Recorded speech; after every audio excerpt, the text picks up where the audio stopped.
All right. Welcome everybody. Today is Thursday, September 28th, 2023. So, and we're going to get the meeting started. And we'll start with a and staking. That here you want to Sure. do the pledge. Michael Aronson. Here. Robert Bowker. Here. Eric Talbot. Here. Isabel Wynn. Here. And Chair Roy. I am here. And I'll note that Phil Maria, alternate member, is not here, but is probably going to join us at some point later. 10 minutes from now. 10 minutes. Okay, very good. Maybe that was okay, so with that, we'll start off with the additional business. So we've got minutes from two different meetings that we need to go through. I just want to make sure. So we'll start with the older set, which will be the June 27th meeting, and we had. I'm actually looking. I think we have 3 members from that meeting who are currently present. There's not a quorum, so we cannot vote on those again. And from the July 25th meeting, we have 2 members from the board. It's like the inverse of what we have today. So we cannot vote on either of those at the moment. See you next month. All right. Maybe we'll go for, I think if Bill arrives later, that will help us with, we might be able to put the June minutes together. So we'll try to table that to the end of the meeting. Okay, so moving on then to just a note that we are going to move one additional business item from what's currently on the agenda as Roman numeral 4, and that's the zoning petition for 325 North Island. We're going to use that kind of to the top of the agenda right after we do item B on Roman numeral 1, which is EAR 02/2023. This is additional business of the board. And I don't know, Valerie, do you want to just kind of I'll run through this? Yeah. Open it up and then we pull up the plan. The applicant within the historic district has been working with, had to send their plans over to SHPO, which is the State Historic Preservation Office, and they recommended or they requested some minor changes to the building. The applicant did appear before the Historic Preservation Commission. They got sign off from that, and I coordinated with Stuart and with the corporation council for the village, and we agreed that the changes were minor enough that we didn't feel that it needed to actually have an official EAR application. So we just wanted to bring this to your attention and to let you know the minor changes. And it really dealt with the actual sign, the sign itself in the very corner.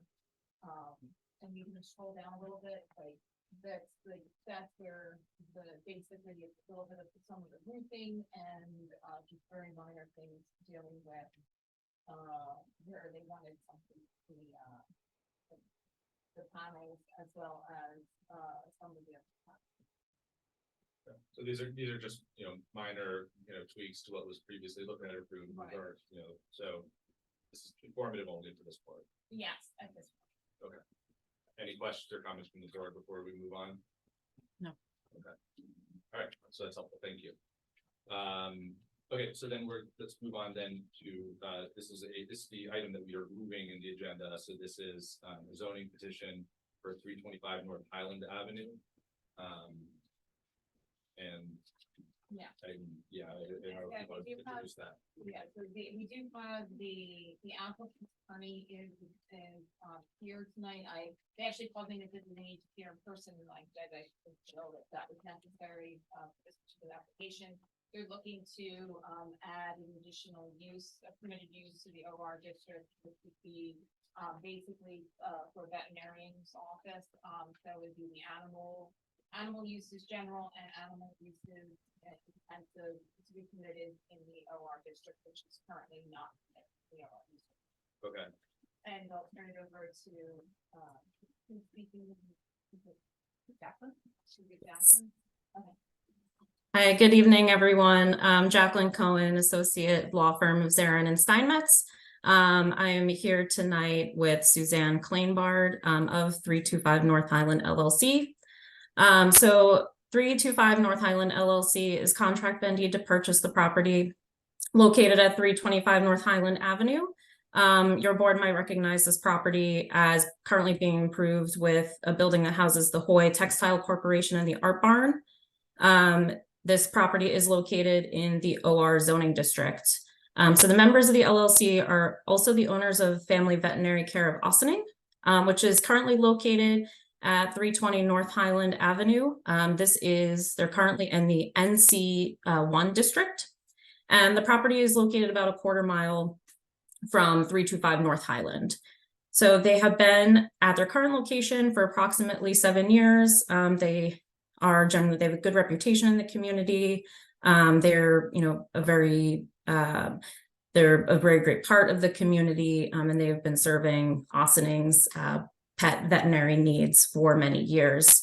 And they provide general veterinary services to dog, cats, and other animals, such as preventative care, vaccinations, and the like. They are looking to move their practice to 325 North Highland to better serve their business's needs.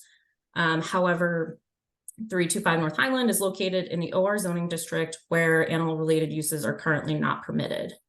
So therefore, they have submitted a petition for a zoning text amendment to the Board of Trustees, requesting an amendment to Section 270, Appendix A, Table A1, which is the schedule of uses, to include animal-related uses general as a permitted use and animal-related uses intensive as a conditionally permitted use in the OR district.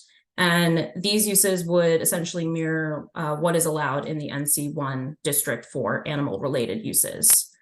And the Board of Trustees referred this petition to your board at its September 6th meeting. And tonight, we're here just to request a positive referral and recommendation from your board. Great, thank you. So, I mean, we haven't had one of these petitions in a little while, but I guess our role here is just to provide, advice or feedback to the Board of Trustees. That's correct. So the result of that would be a letter signed by this board, forwarded to the trustees. Okay. Are there any particular criteria that we need to comment on for this? No, they're just looking to change basically the use table. So all the requirements that are applicable to any other district that allows for those types of uses would also be applicable to the OR as well. We know what are the other conditional uses that are currently allowed in the OR district? So I know the OR district currently permits medical and dental offices as a conditional use. So a veterinary service is relatively similar to those uses. Is there, I don't know if there's a way to pull that table up. That's just so we can kind of look at that. Yes. You have to get it to, In here someplace. oh, yeah, on the petition, one of the petitions.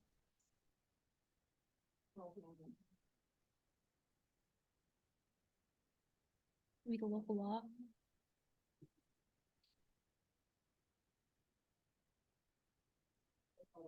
Yeah. that's- If you go- that's- if you go to the Ossining, Google.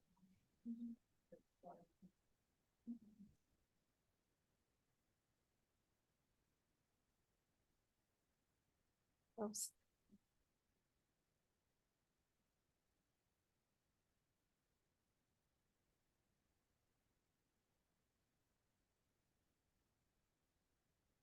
And while that's being pulled up, just a question.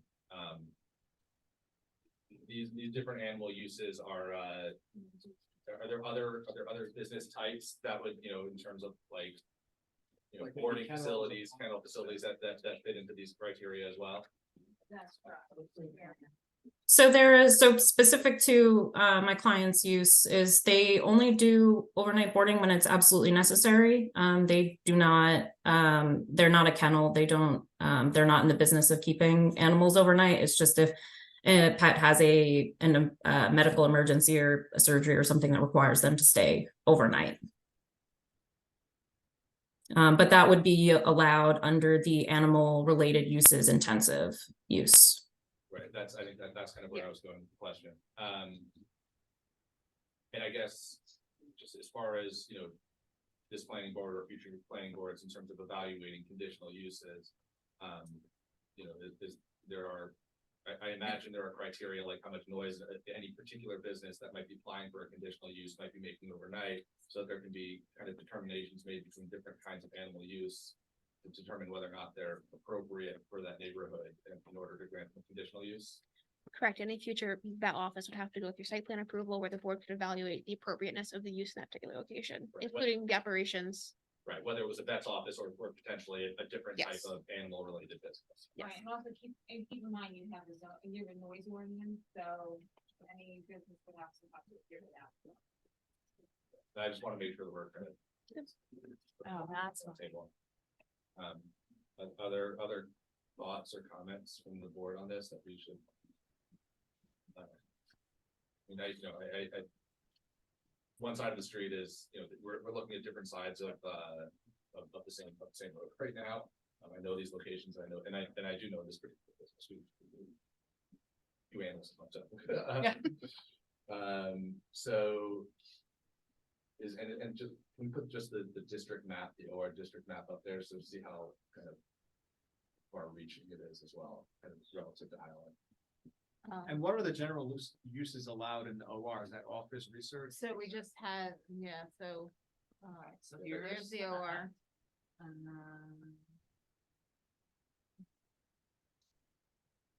So it's, it's your, it's lodging, hotels, office uses, and then it's also, educational hospitals, infrastructure, places of worship, municipal uses, senior living facilities. And it's kind of fits in it, to me, it's Right. a hospital brand, it's a vet, Right. hospital brand, that's right. Yeah, this is not like a primarily residential use, it's a very mixed use district. I was just curious, is the relocation of the existing business going into the existing structure or? is it- So I was gonna say the petition right now is for the zoning change. Ultimately, it will end up coming back to you for any site plan approval. Okay, great. So I just want to make sure that we focus on the recommendation for the zoning change itself, because whether it's this business or another business, any vet business would be able to go into the OR district, even if it's on the property that they're proposing or another property. Okay. But specifically for my clients' use, they are planning on just using the building as is. They're not planning any exterior changes at this time. It'll just be interior.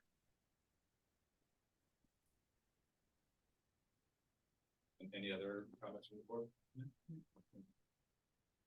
So I think just to summarize, I think it sounds like, we looked that there may be some uses related, there may be some businesses that could be applying for that use that whether they're veterinary or otherwise, that we would have to look at carefully to determine whether or not they'd be appropriate. But in terms of it being a conditional use, it's consistent with the other conditional uses that are currently allowable in the zoning code. It's also in direct proximity to an adjacent district that also already has both of these animal uses as a conditional use.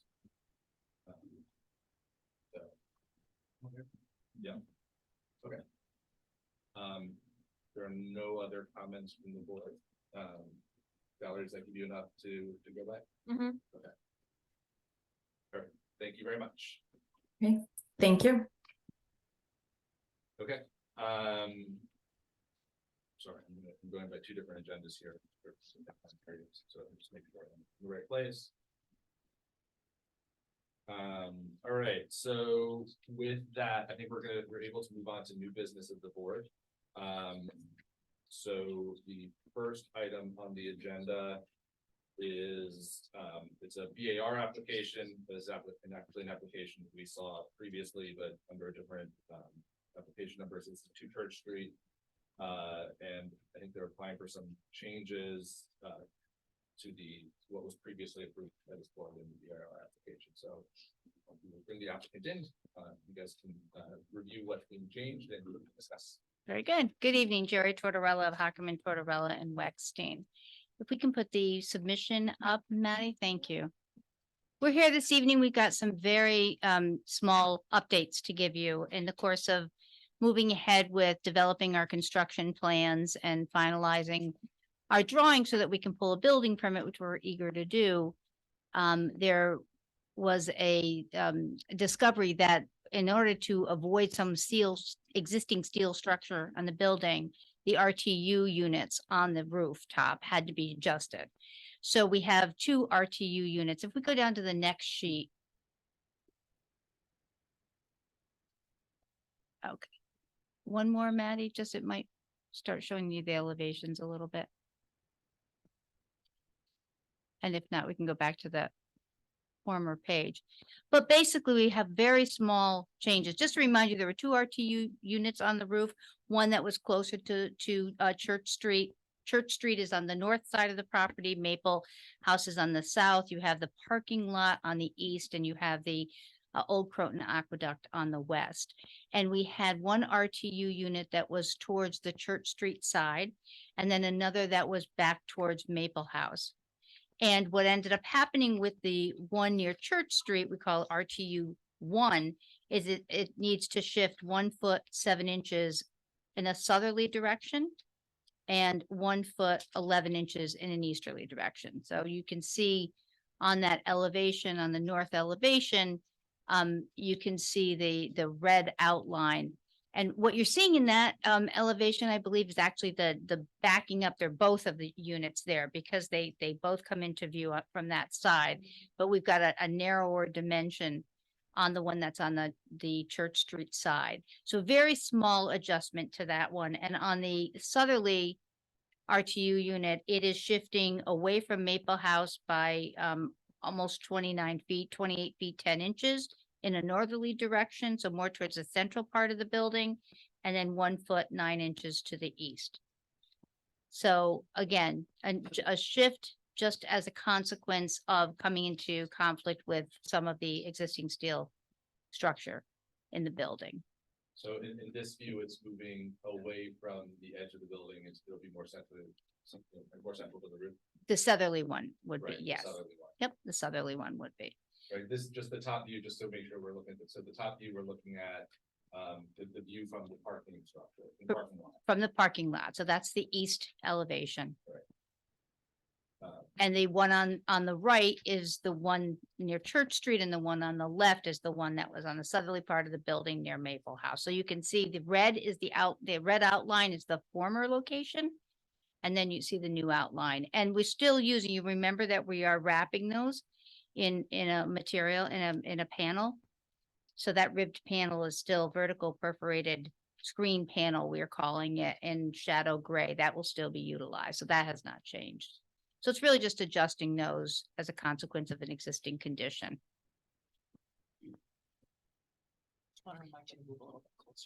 Sure, yeah. Our back would sort by the end of it's a long day. Thanks. All right. So yeah, so I mean, honestly, just any board comments or questions, it's my guess is these will probably be slightly less visible because of the way that they're moving. So I think on balance, it's That's the only comment I sort of have, just to make sure that it's not going to be any more visible from the streetscape looking up. I just don't want it to be an eyesore, because I know this could be a sticking point in a lot of municipalities, is HVAC systems on the roof line. And it took a lot of thought to make sure this is covered up and not readily viewable. Right, and that was the point behind the panels, because the Yeah. panels were not an insignificant additional cost to us, but we recognized that, and that was the purpose of adding the panels there, so they kind of fade into the background. So I don't think that there's going to be a material change in the view. In fact, I mean, I think we're back here because we were asked to come back, but I think in some instances, if we had already started construction and realized it, might even be considered some form of a field change. I mean, it's just necessary. It's not a preference of ours. It's just a matter that we have to avoid the existing steel. So I don't think you're going to have an increased view shed. And you have to remember, the photograph that's taken was not taken at ground level. The one that we're in between here, it's interesting. So you're not going to have a straight on view looking up Church Street to these, just because of what you have in between. You've got the incline of the street itself as you're walking up Church Street. heading, in a westerly direction. And then you also have some trees along, the Croton Aqueduct that are gonna screen it a little bit. And then, we have, hopefully, what will really pop out is that nice new entrance that we're proposing. Can we scroll down a little bit just so we can actually see the whole, well, actually the other, so that, yeah, just have that image in line. Yeah, so I think it's more the view coming down from the parking lot that we were looking at east elevation. Yep. View coming down the hill, which would be for pedestrians because they only drive up that hill. And from the building on the other side of the parking lot. But the tree, it does appear that from this photo, at least, that the trees are a good deal taller. Than the tops of many of those structures. Other board comments or thoughts? We have a motion to open the public hearing. We have another element, if I can just explain it, and then Yes. if there are any comments, that's fine. So the other element, it's not really a change, but because we were coming back, we actually went to we finished the grading associated with the stair. If you remember, there's a stair, that nice element. And it needed to tie into the grade of Church Street. And so the new plan was developed to demonstrate that. And we were asked, because we were coming back, we just wanted to alert you to that. No change. We're no closer to the Old Croton Aqueduct than we were before. Its appearance is not going to change, but we did submit that plan. Largely because we need to make sure that what you see is what we send to the building department is what you have seen. That's represented in the No. rendering that we were looking at. No, it's actually, Langen has a plan that was submitted, so it would be a separate document.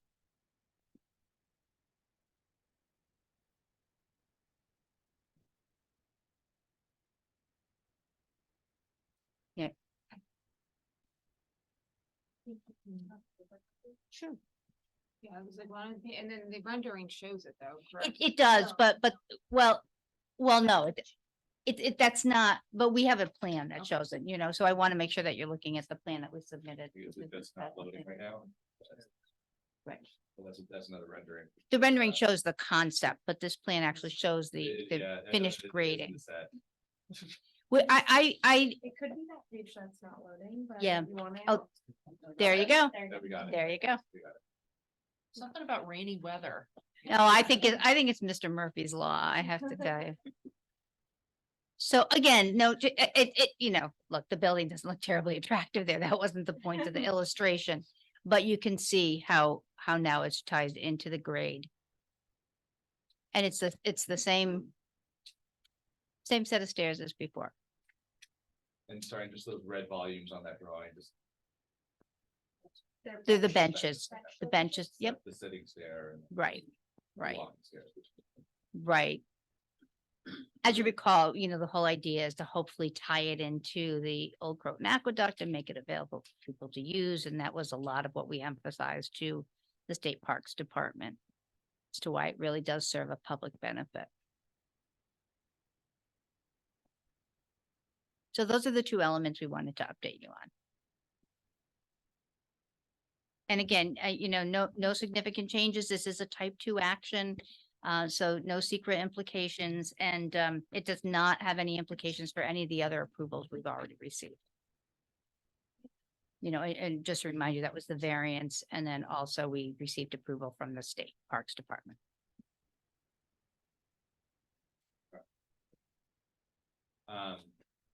Any comments on the stair from the board? Okay, can we have a motion to open a public hearing? Bobby Balker making a motion to open public hearing. Michael Aronson, second. All right, any objections? No objections. Motion carries. We're now in public hearing. Is there anybody here in the room from the public to speak to this application? Do not see any hands. Is there anybody on Zoom that would like to speak to this application? You can use the hand raise function. And I do not see any hands up. Okay, can we have a motion to close the public hearing on this application? Eric Talbot, I make a motion to close the public hearing. Isabel Wynn, I second that motion. Any objections? No objections, the motion carries. Public hearing is closed. All right, so just want to make sure that any board members have any last comments on this, keeping in mind we are moving these, the applicant's asking to move. Really, one is a couple of feet, but the other one of these units is moving pretty significantly from kind of one portion of the building to another, more central onto the building. I think, these are not designed to be, major architectural elements of the building. They're designed to settle into the background. So I think for that reason, move is, I think it's acceptable. But I don't really have much other comment beyond that. And as far as the stair is concerned, I think, the stair is consistent with what was originally presented and follows, it follows the spirit of what was originally submitted. So I don't have any objections to that personally. I agree. I agree. So kind of a motion to approve the application. Joe Maria, motion to approve the application. Bobby Bowker, second motion. Right, and we'll do a roll call. Okay. Michael Aronson, Aye. Robert Bowker, Aye. Eric Talbot. Aye. Isabel Wynn, Aye. Phil Maria, Aye. and Chair Roy. All right, thank you very much. Thank you very much. All right. Okay, so we're gonna move right along. We're in the right place here. We're moving on to item B on the agenda. This is BAR 04-2023. This is 90 South Highland. This is another application that we've seen in the past and that is coming here for some changes. So we can bring the applicant up. And you guys can introduce yourselves and then I guess, Matt, if we can get the drawings up on the board, we can go through what those changes are. And I'm saying changes, but it is a new application. Janet Brand.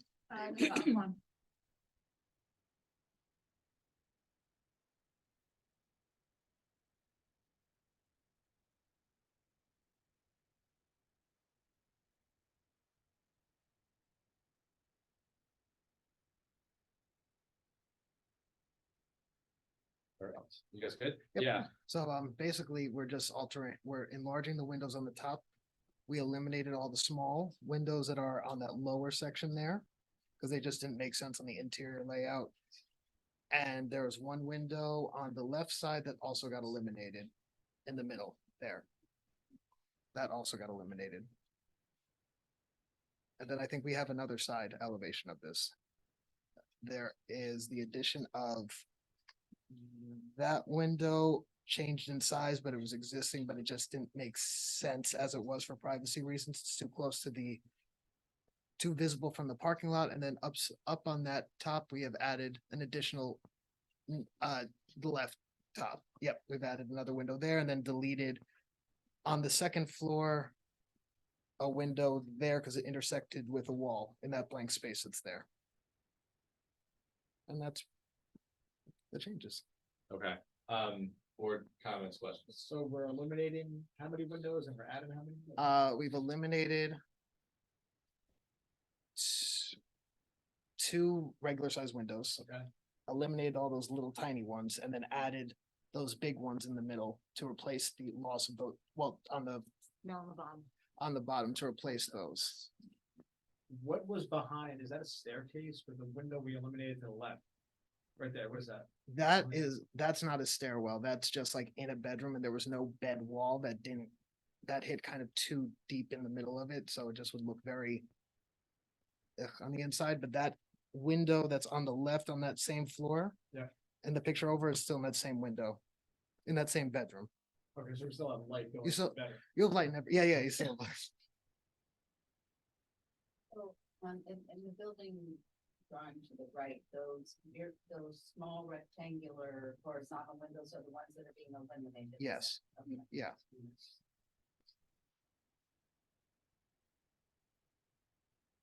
And what's behind on that level, that's, apartment, one bedroom. On that floor. Mhm. So on the left, there is all of our like our kitchen on the left.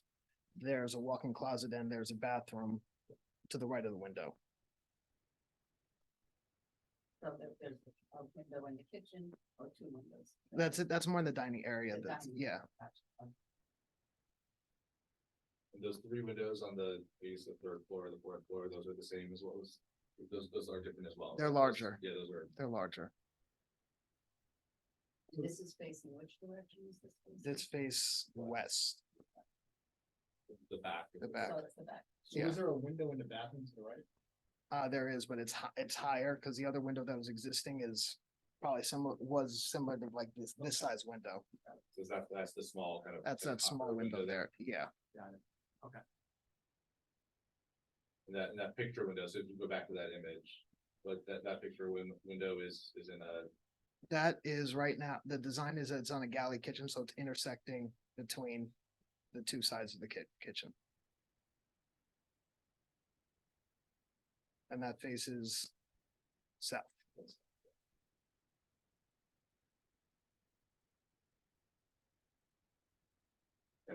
this side, oh, sorry. I was just gonna ask, have you done light calculations for? We exceed our light calculation in all the, So I'm assuming all of these changes have already go through your review as far as regular plan review. Wait, once they get this approved, then they'll submit the box plan.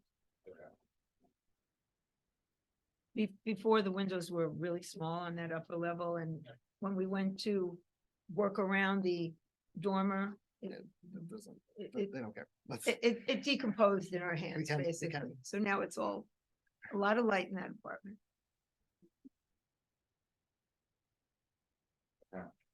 And as far as, where those windows are being removed, this is, it's all new siding that's going up here, so it'll all be of the same. All same white vinyl that matches existing.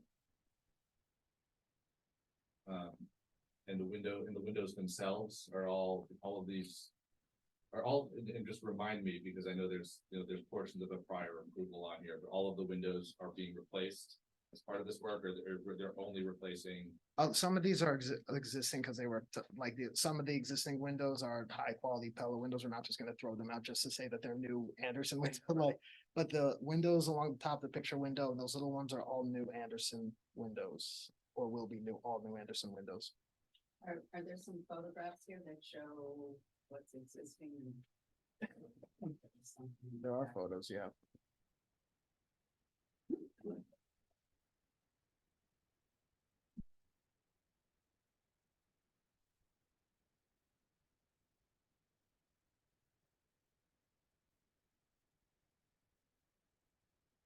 Where that window, it looks like a window was removed, but you're gonna replace all of that side. Not brand, this didn't photograph very well, but that is white siding. It just we can't color match it because the existing siding's too old. But it's the same pattern and same color. So it'll always look a little stand out, but I think it's just the angle with the light hitting it. In person, it will look a little bit more seamless. That's the Rear. the west parking lot side. So that's the only window on the backside. That's what's staying, right? That's Center what's window? saying, yes. Rest of it. Yep. But that's after there've already been some removals done there, right? Because I thought those hoppers went all the way across in the demolition drawing we showed. Excuse me? Those narrow windows at one point have gone all the way across. correct? Yeah.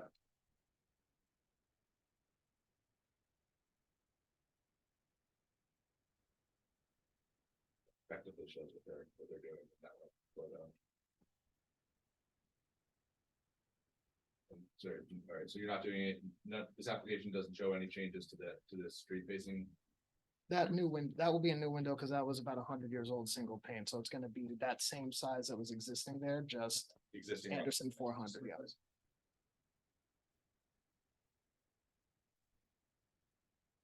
It'd be nice to make sure that your siding is, if you're doing a good job of matching what's there, and that is important, so this doesn't look.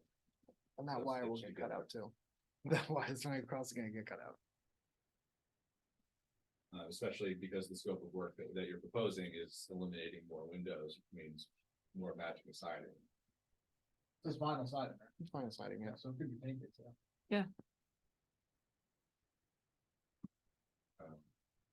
I would say that as we move through this, if we move towards an approval on this, that I think the condition should be to Make sure it all matches. to make sure that there's a better match on that siding. Because I think that honestly, that's the one artifact of this project that I think that's gonna be difficult to enforced, so I think you would either have to have them come back with the example siding, but to have us determine whether something's gonna be better matched. Right. It's always be painted, vinyl siding. It always, I mean, I think,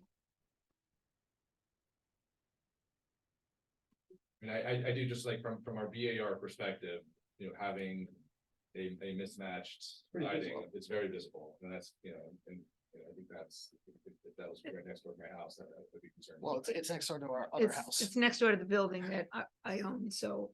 No, I mean, And with the age of the vinyl siding, we'd have to rip it to make it be a perfect match. We either have to paint the whole thing or rip out the Yeah. siding to put it all new. It just gets discolored in the sun.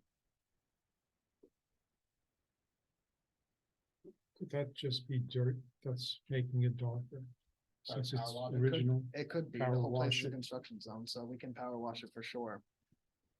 I think we don't have to heat it. That's why you have vinyl siding. I've done it.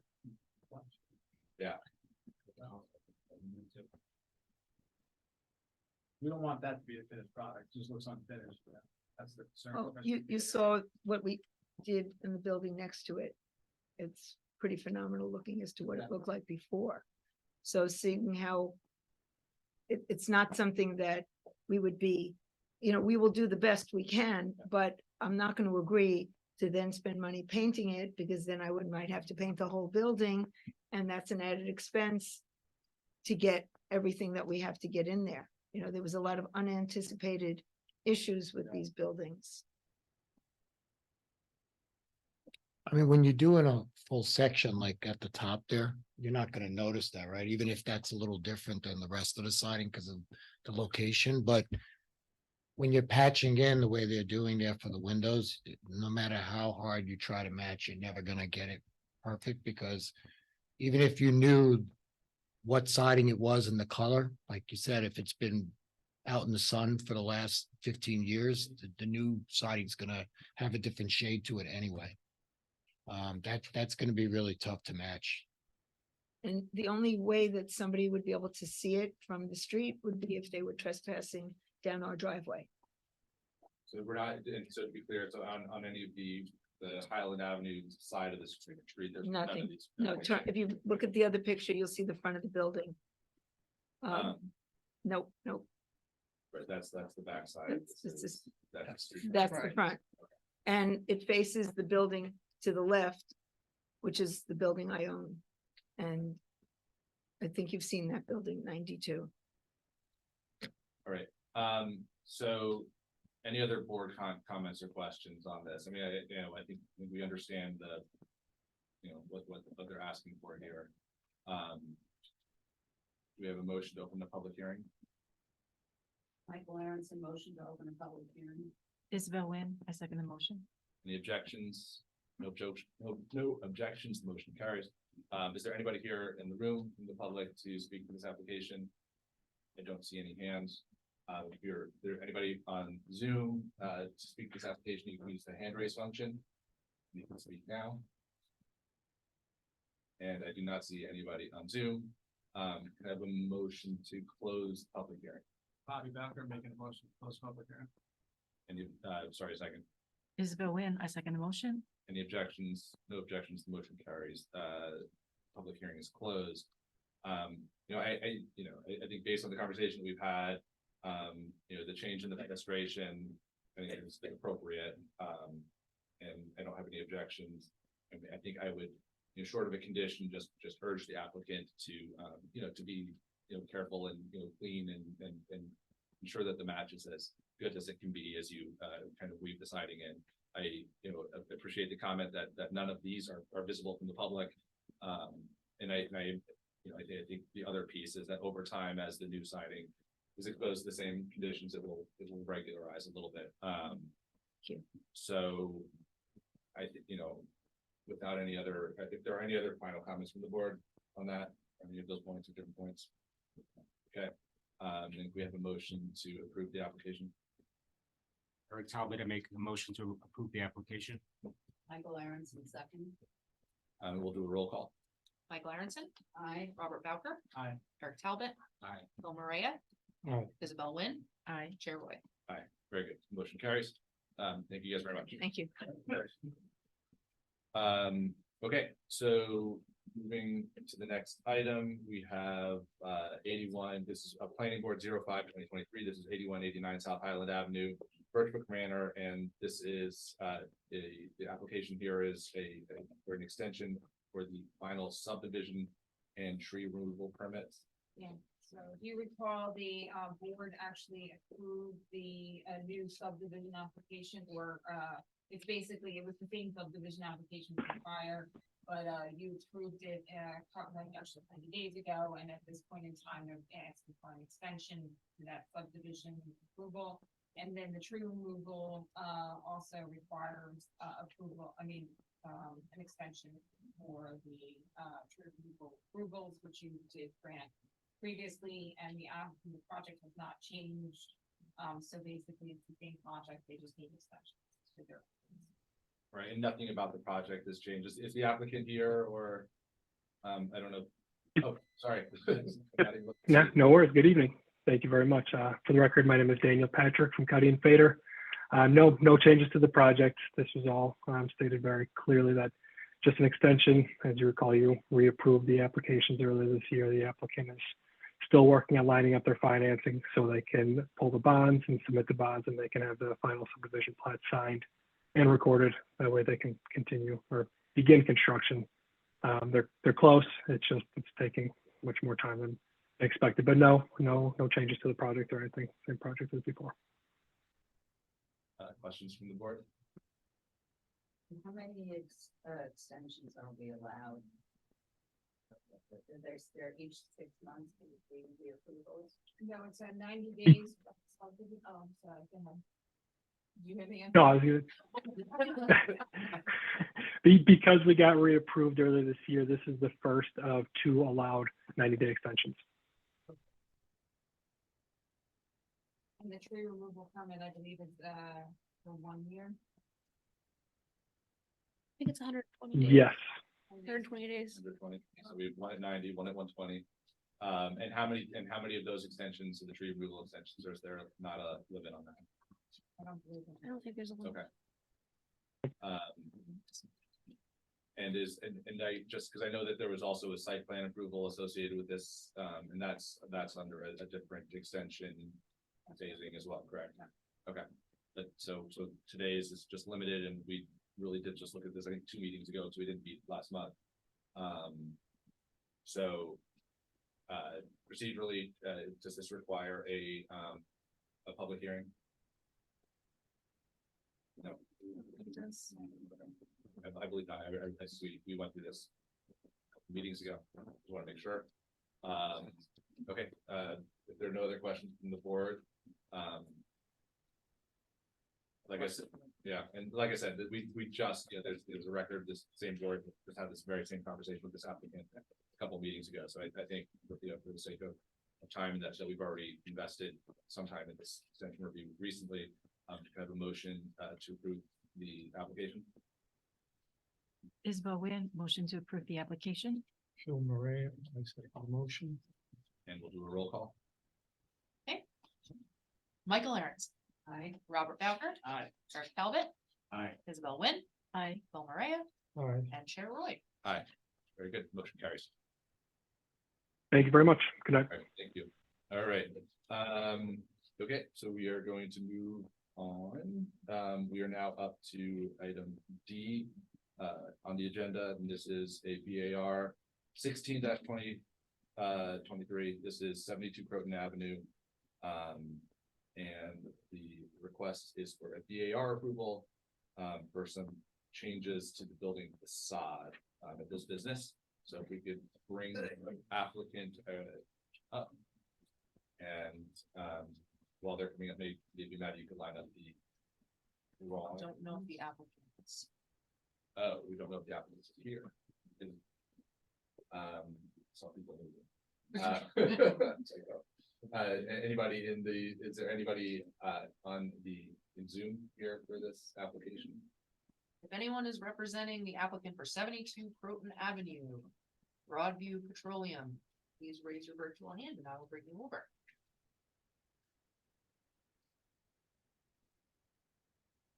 All right, I do not see any hands up. I'm gonna assume that they are not currently here. We can revisit this at the end of the meeting to see if the applicant has arrived. So we'll table this right now till the end of the meeting. Okay, with that, we will move to agenda item E, which is another VAR. This is 18.2023. And this is for 70 Dale Avenue. And this is a VAR approval for a new front entry porch. So I think we have the applicant here. Yep. And the drawings are coming up, and once they're up here, you guys can introduce yourselves and go through what you're proposing. I'm Rosa Sally. Lou DeMacy, I'm the architect. So what we're proposing is in front of the house there's a porch that's pretty disheveled. We're looking to take it down and replace it with the same size. What we're looking to do as far as material is to go with composite materials just to keep it easier to maintain. So what we're looking to do, have a sample of the deck board that's going to go on the floor of it, which is a AZAC in this gray color. And then what we're looking to do for the railings and all the trim work is going to be AZAC, so it's going to just be a white. Have a small, very small sample of the railing if you want to pass this along. That's the railing that's going to be white. It's going to be a composite material. So we're going to get rid of the black wrought iron that's there and go with something a little bit more classy for the house itself. So recently the siding to the house was replaced, so now this is the next step, is to replace the porch. Okay. Maybe go to just that section drawing, because I think that'll also show some of the material.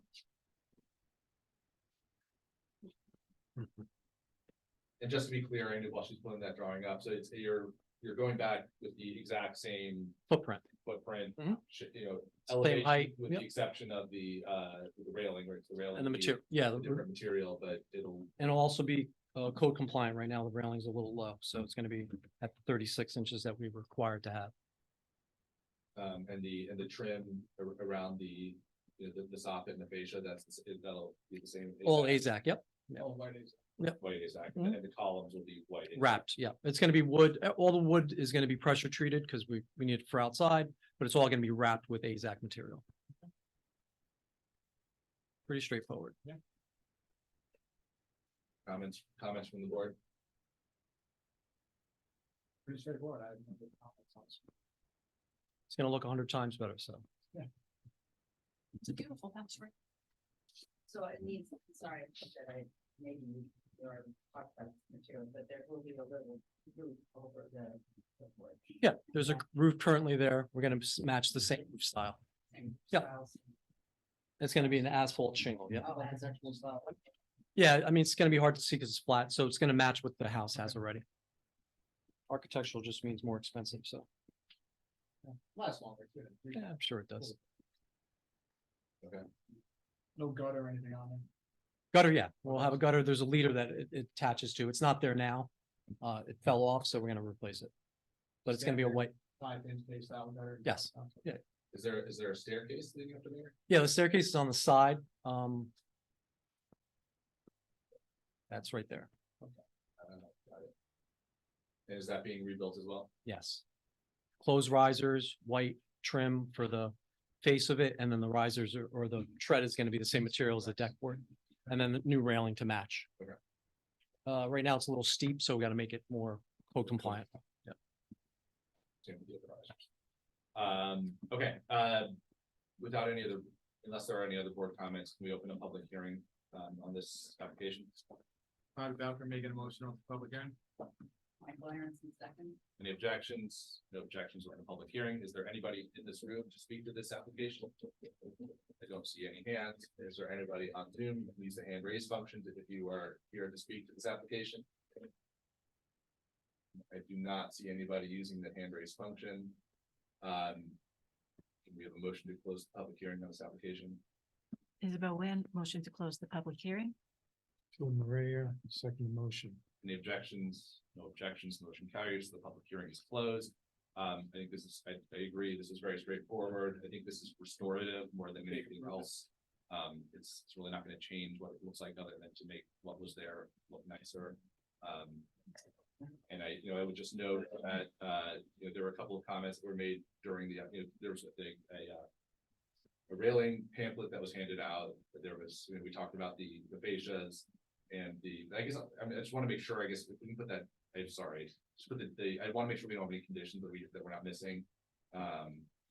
If everything was described in that section, this may be moved, so,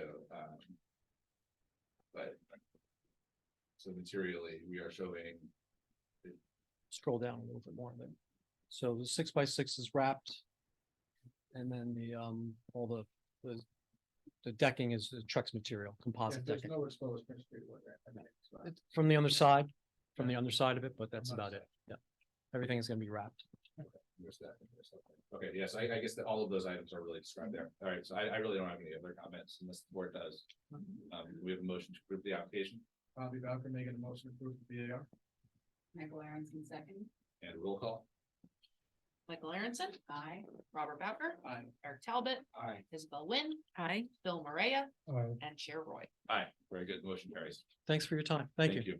All right. All right, so, that was item E. We're gonna now go to item F on our agenda. This is a planning board and a VAR. 171 Thornton Avenue. And so this is a site plan and VAR approval for a second floor addition to create a mixed use building. I don't know if you want to, Valerie, if you wanted to kind of kick us off, or I mean, I guess this is our first time seeing this. We can have the applicant just give us.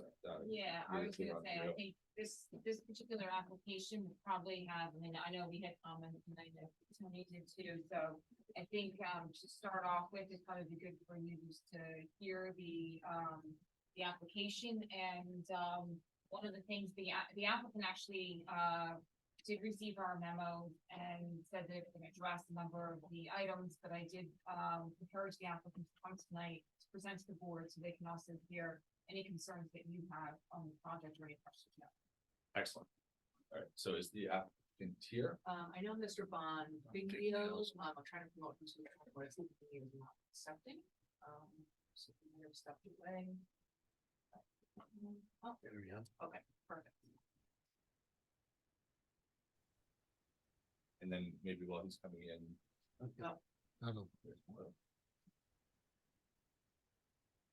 Hello, Hi there, can you hear us?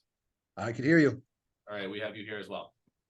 Excellent. There's also our architect on file here, should be here. His name is Pat. He should be out there somewhere, and he would probably be the primary speaker in this case. He was just here. He was just here. He disappeared. Oh, Yeah, there he yeah. is. In between worlds. Are you folks able to turn your cameras on also, if you're able? Is my camera not on right now? It is not. Oh, okay, let me see.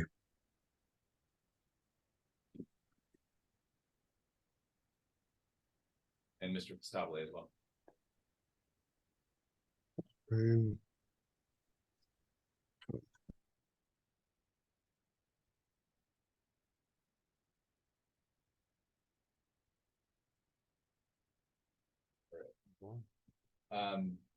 Okay, let's get into this. So, I guess, Mr. Stabile, if you're gonna be, kind of walking us through the project, we can start with your thoughts, and we will control the drawings from our end.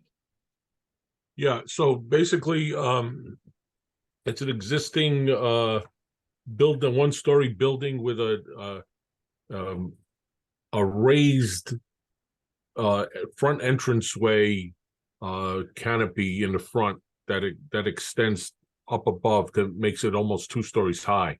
So we're proposing to add a second story on top, residential use, and to reconfigure the first floor as office space and warehouse space, with interior parking as well.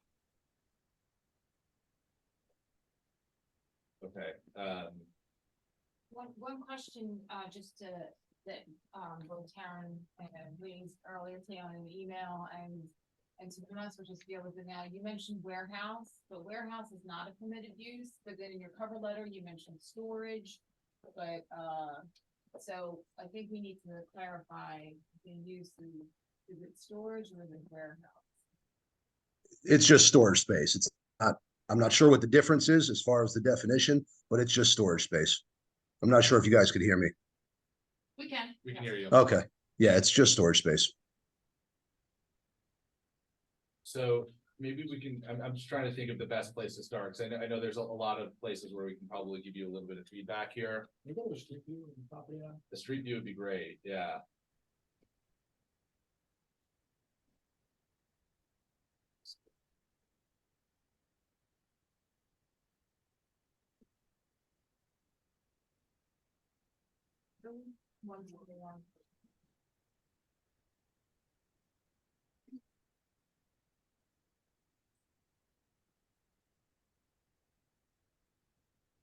Is the screen being shared right now or not?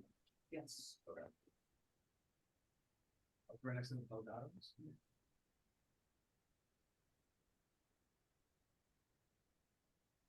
Yeah, so I mean, it's a. Yeah. I'm on the wrong block. Wrong. Hang on, I'll get there. I know where I'm going. Seatbelts on. No, no, no. The other way. Wait. Other way. You're correct. There it is. K and P. But you're going down the street. Okay, It's the K and P. right? It's the one on the Yeah, right. not that. it's not Oh, I didn't know where I was. Yeah, It's wrong, K&P. I was- across the street. you know, There is no residential in this area unless you go down the street, right? Right. On Coden Ave, on that block. Where is the zoning line actually on this? Is it, Right behind, yeah. Yeah. right behind this pump. sorry, so this property is on the border of the zoning district. Right. That's a, So the single, it's a the- single family district. I think Is it's at residential 75. permitted use on the Right. second floor, too? Down there? Yes. Yes. It's a In conditional that use. district it is. It's a conditional. we maybe look at it more on the angle so we can see the side street, because this fronts Sherman and Croton Avenue. It's as much Sherman as it is Croton Avenue, right? Yeah, I provided you photos in my, Yeah. Yeah. And those photos, we're actually very similar to this view right here, though I guess looking the other way. yeah, it was the other one. Okay, so. I guess just looking at this, it's effectively taking what's there, really not changing. You're not removing anything, right? You're just kind of adding on top this. Which we do side by side of the drawings with this. I think this section is getting removed. So that piece in the front is Yeah. on a skew. And we're proposing to remove that and to extend an addition out the front and up on the second floor. Got it. And that goes all the way, that continues along Sherman to the back of the building. Yeah, on top of the that existing space in the back, yeah. So. Yeah, I think there was a color rendered elevation before too. I think it's down. Yeah, that one. All right. Just one residential unit above, what's the size of it? How many bedrooms, what's the square footage? There's two residential units above and there are two bedroom units. Okay, and we're able to provide 4 parking spots? I'm sorry, say it again? Able to provide 4 parking spots for those residential units? Yeah, there's 7 parking spots provided. But there needs to be parking for the. For the commercial, right? Commercial as 300 well. square Yep, feet per yep. spot, right? I think 6 total are supposed to be provided, but 2 of them in the garage get blocked by the others, so. Well, we actually went through the code on that and I think, they had brought to our attention that the way the code reads, that you can actually do that inside the garage and outside the garage. I think you may be able to address that because we had that conversation about the way it's written in the code. Yeah, so there's a section in the code that states that you're allowed tandem parking. And it's allowed to be from the interior to the exterior. If it's in the same site at the same use area. can we look at the overall site plan as part of that? 'Cause I think, I realize that today is an initial kind of presentation to us.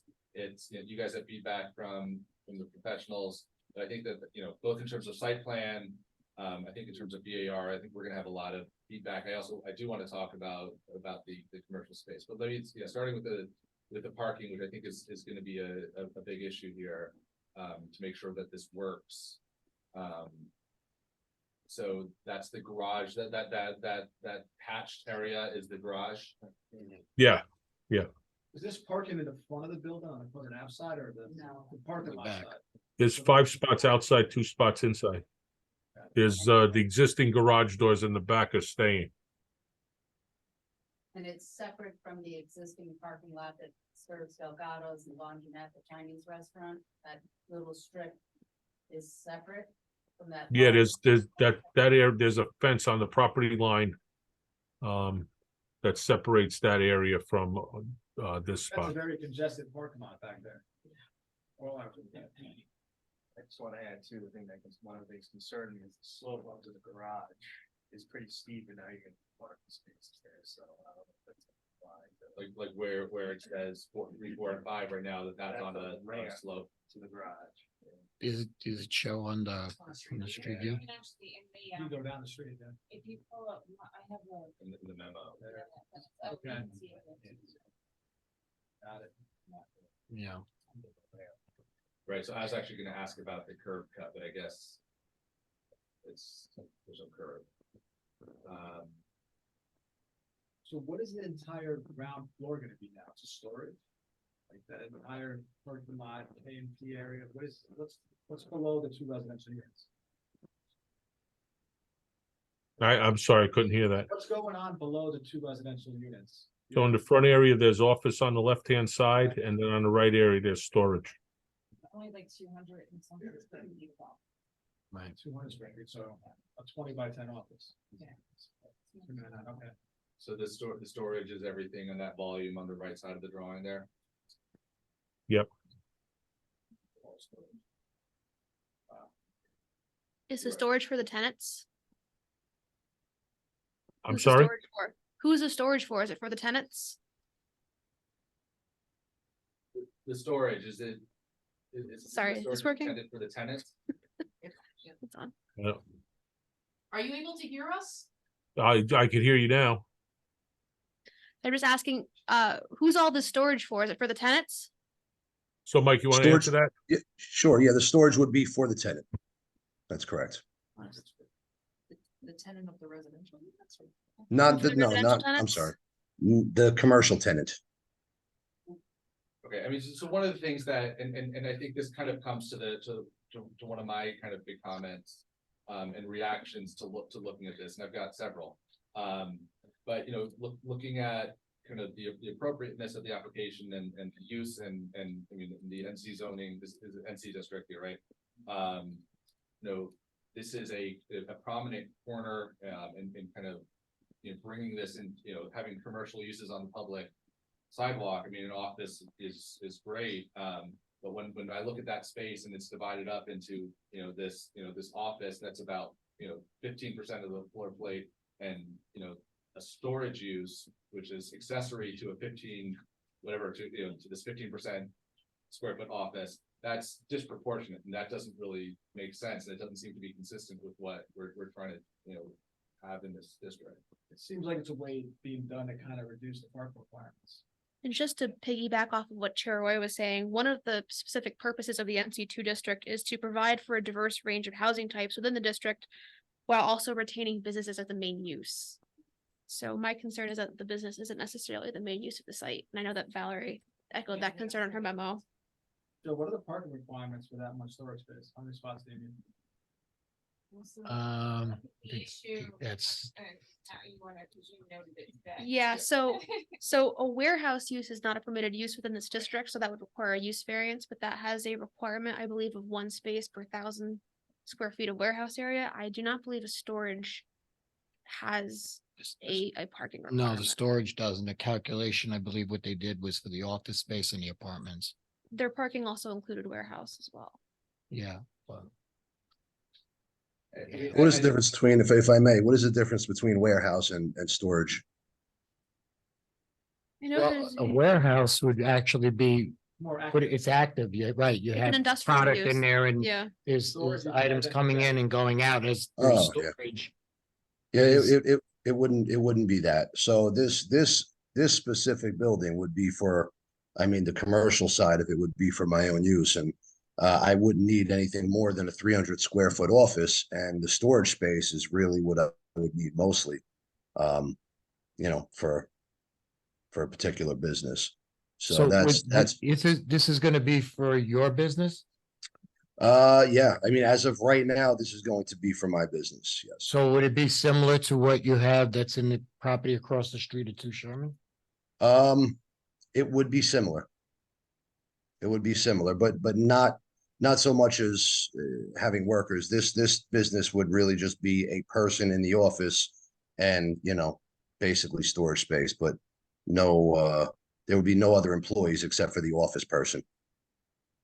We're evaluating this as, you know, from a planning perspective, and we're looking, you know, at an application on a, you know, on a major corner.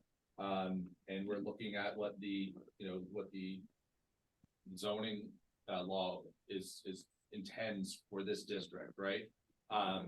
And, you know, to have a small office in one portion of the ground floor, I think is totally appropriate, but then to have the rest of that floor plate, which is, you know, many, you know, it's probably 2.5 times the square footage of the office itself dedicated to accessory storage for that smaller space. It's, I mean, it's not consistent with what we're looking, you know, with what the law says, right?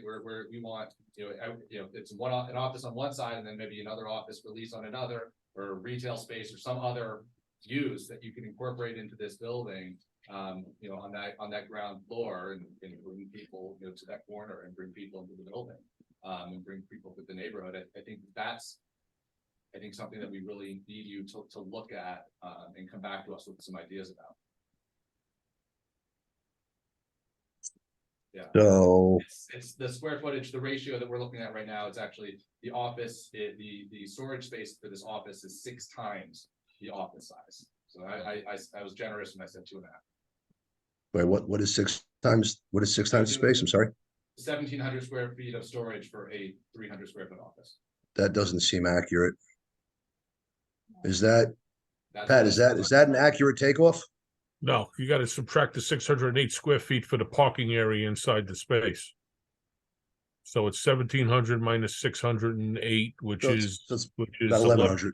That's still 1,120. 4 times as 4 much times. storage. You're right. I mean, the numbers are, you know, I don't want to make light of it. I want to make a point about it. And I think it's important. So you would require that the office basically be larger to offset the size of the warehouse space? Well, first of all, my understanding is there is no warehouse because that's not allowable here, but. Well, where with storage space? I'm just going off the plan that I'm reading here.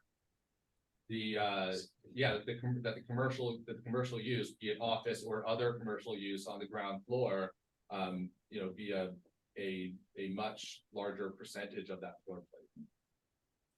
Just put a little more thought into the use of the space, that's all. Just figure it. Just put a Okay. little more thought into it. It actually appears that the storage is the principal use and the office is the accessory use, and not the other way around. Yeah, so basically, I mean, if we're making the office larger, it just, I mean, you know, as the owner of the building, it just won't work for me. So what do we do at that point? Because I don't need larger office. For me, that's just wasted space. What I need is storage. Yeah, I mean, we're not trying to tell you how to use the space, but we are saying that you know, using this entire floor plate, or this, you know, overwhelming percentage of the floor plate for storage, isn't consistent with the zoning district and With the zoning. yeah. So so it's not permitted, is what you're saying? First, I think what the board is trying to say is that the purpose of the NC2 district is really to encourage commercial uses while having residential as a conditional accessory, not accessory use, but as a conditional use that isn't necessarily primary to that commercial use. So I think what the board is telling you is you should really go back and reevaluate how you can make your first floor layout a little more commercial oriented, because right now it just appears that it's primarily storage and it doesn't really hit the aims of the NC2 district. Okay, just, could you repeat that one more time? What is the NC2 district aiming at exactly? The NC2 district wants to retain business uses while also encouraging housing, but the business use is really the primary focus of this district. And looking at this plan, it just doesn't reflect that. So I think you should consider revisiting how you can make this space a little more productive on the first floor. Pat? Yeah, I get it. I get what they want. Okay. I would like to just take a moment as well, but we can go back to those elevations and just give a little bit of feedback on the VAR side of this as well. So you know, I'm not sure exactly where to start. Can you just speak a little bit about the color materiality of what you really intend here? I would say, you know, just before you speak is, you know, in terms of future iterations of this presentation, we really are going to need to see some, you know, some renderings, some photo renderings of what this looks like in site, you know, in the landscaping, whether, you know, the proposed landscaping in place. We'll, I think at some point get more into that when we get deeper into the site plan. But yeah, if you could just kind of, I'm trying to really understand what this is going to look like. And also within the context of the adjacent commercial strip that houses Delgado, like, and it's not clear to me, is this staying at the existing frontage, or is the frontage coming out to match the frontage next door? So things like that would be helpful just to see. I can't hear anything you're saying. Gotta speak up. I was just saying that it would be helpful to see this building within the context of the adjacent commercial strip that houses. Right. Other uses, because I can't tell from this, you know, what the context is between those two structures. Mhm. Whether it's staying with the exact same frontage, or you're pulling the frontage out, etc. Gotcha.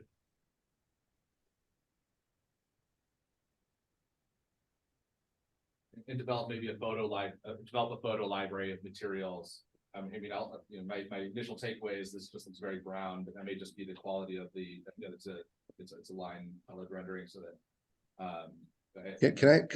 Can I ask the opinion of the board?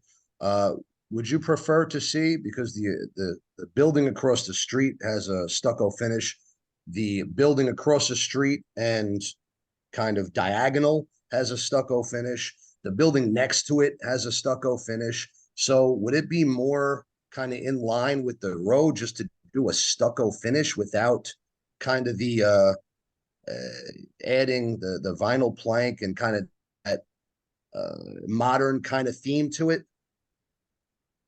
I don't know that, I mean, first of all, I don't have an issue with stucco in general, but I don't have an issue with mixing materials, and I don't want to steer you in one direction or another. And I don't think because there's stucco across the street that we want stucco everywhere. I think one of the things this board is charged with is avoiding kind of, you know, overly similarity. Yeah, over similarities. I think right now, I don't know that we have enough information to really, I don't think the representation is at a level that we can really give a really clear opinion on how we feel about it. So I think that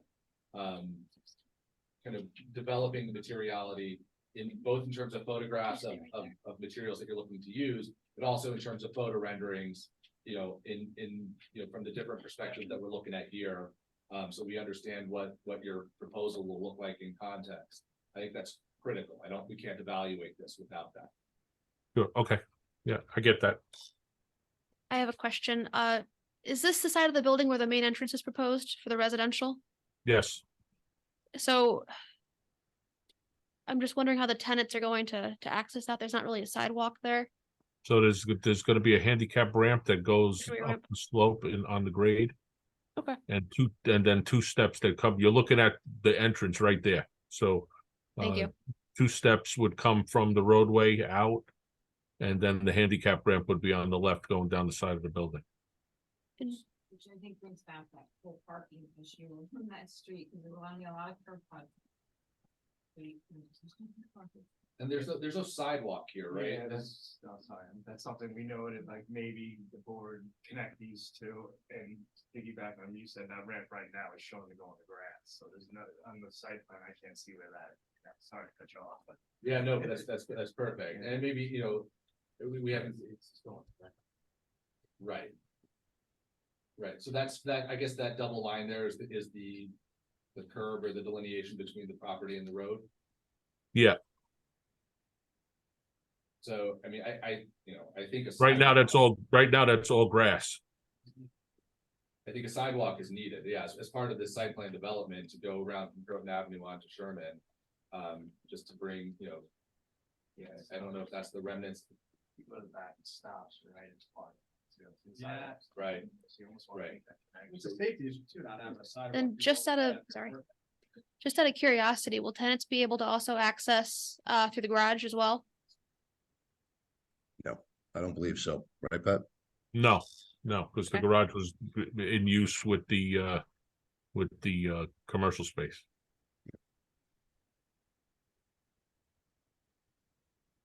Yeah, I mean, pedestrian safety around this property right now in conjunction with the cars that are kind of all over the road there. You know, that you need to take a look at the site plan and figure out how you're gonna work that in. And I absolutely agree with what, you know, what Tony was saying, and, you know, connecting the sidewalks is essential. But, you know, then that, you know, that'll play into kind of understanding how that use landscape between the sidewalk and the building. You know, work those ramps, and I think there's a lot of development that just, it's not there right now, and I'm at a loss for really how to evaluate it. Other board comments before, because I want to do the public hearing this as well. I just have two additional comments. One of them is just looking at the quick elevation, some lighting, since it is residential. And the other one is trash. Is there a disposal? Where is it gonna be located? So additional work on the site plan. Yeah, there's it'll be located in the back right-hand corner. But yeah, when I got those comments, I just wasn't able to finish all of the comments before the meeting, so we didn't get the second set of comments until Monday, I believe. Bill, did you have any comments on this? It's incomplete.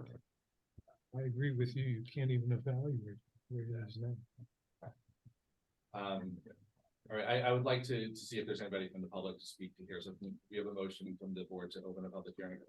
Michael Emmons, a motion to open the public hearing. Talbot, I second the motion. Any objections? No objections, motion carries. We're now in a public hearing. Is there anybody in the room here to speak to this application? Great, so as you come up, just introduce yourself, your place of residence, and then you can give us your. I'm Dennis Santucci. We own 173 Croton Avenue, which is Delgado's Deli, Roosevelt Square. First off, my understanding is that the business that's going in that he claims to be warehouse is an HVAC business, which he's running out of the building that he's in now. You have absolutely no parking on this design here, Mike. You have parking in front of garage doors, which if you're storing, you're going to be in and out of garage doors, or just that. So basically you have two parking spots that we see. Our building, we have the rather large parking lot, and it's always a concern. People park there illegally, come in snow weather, whatever. You can't find the people who are parked there, and then we're plowing around it and the whole thing.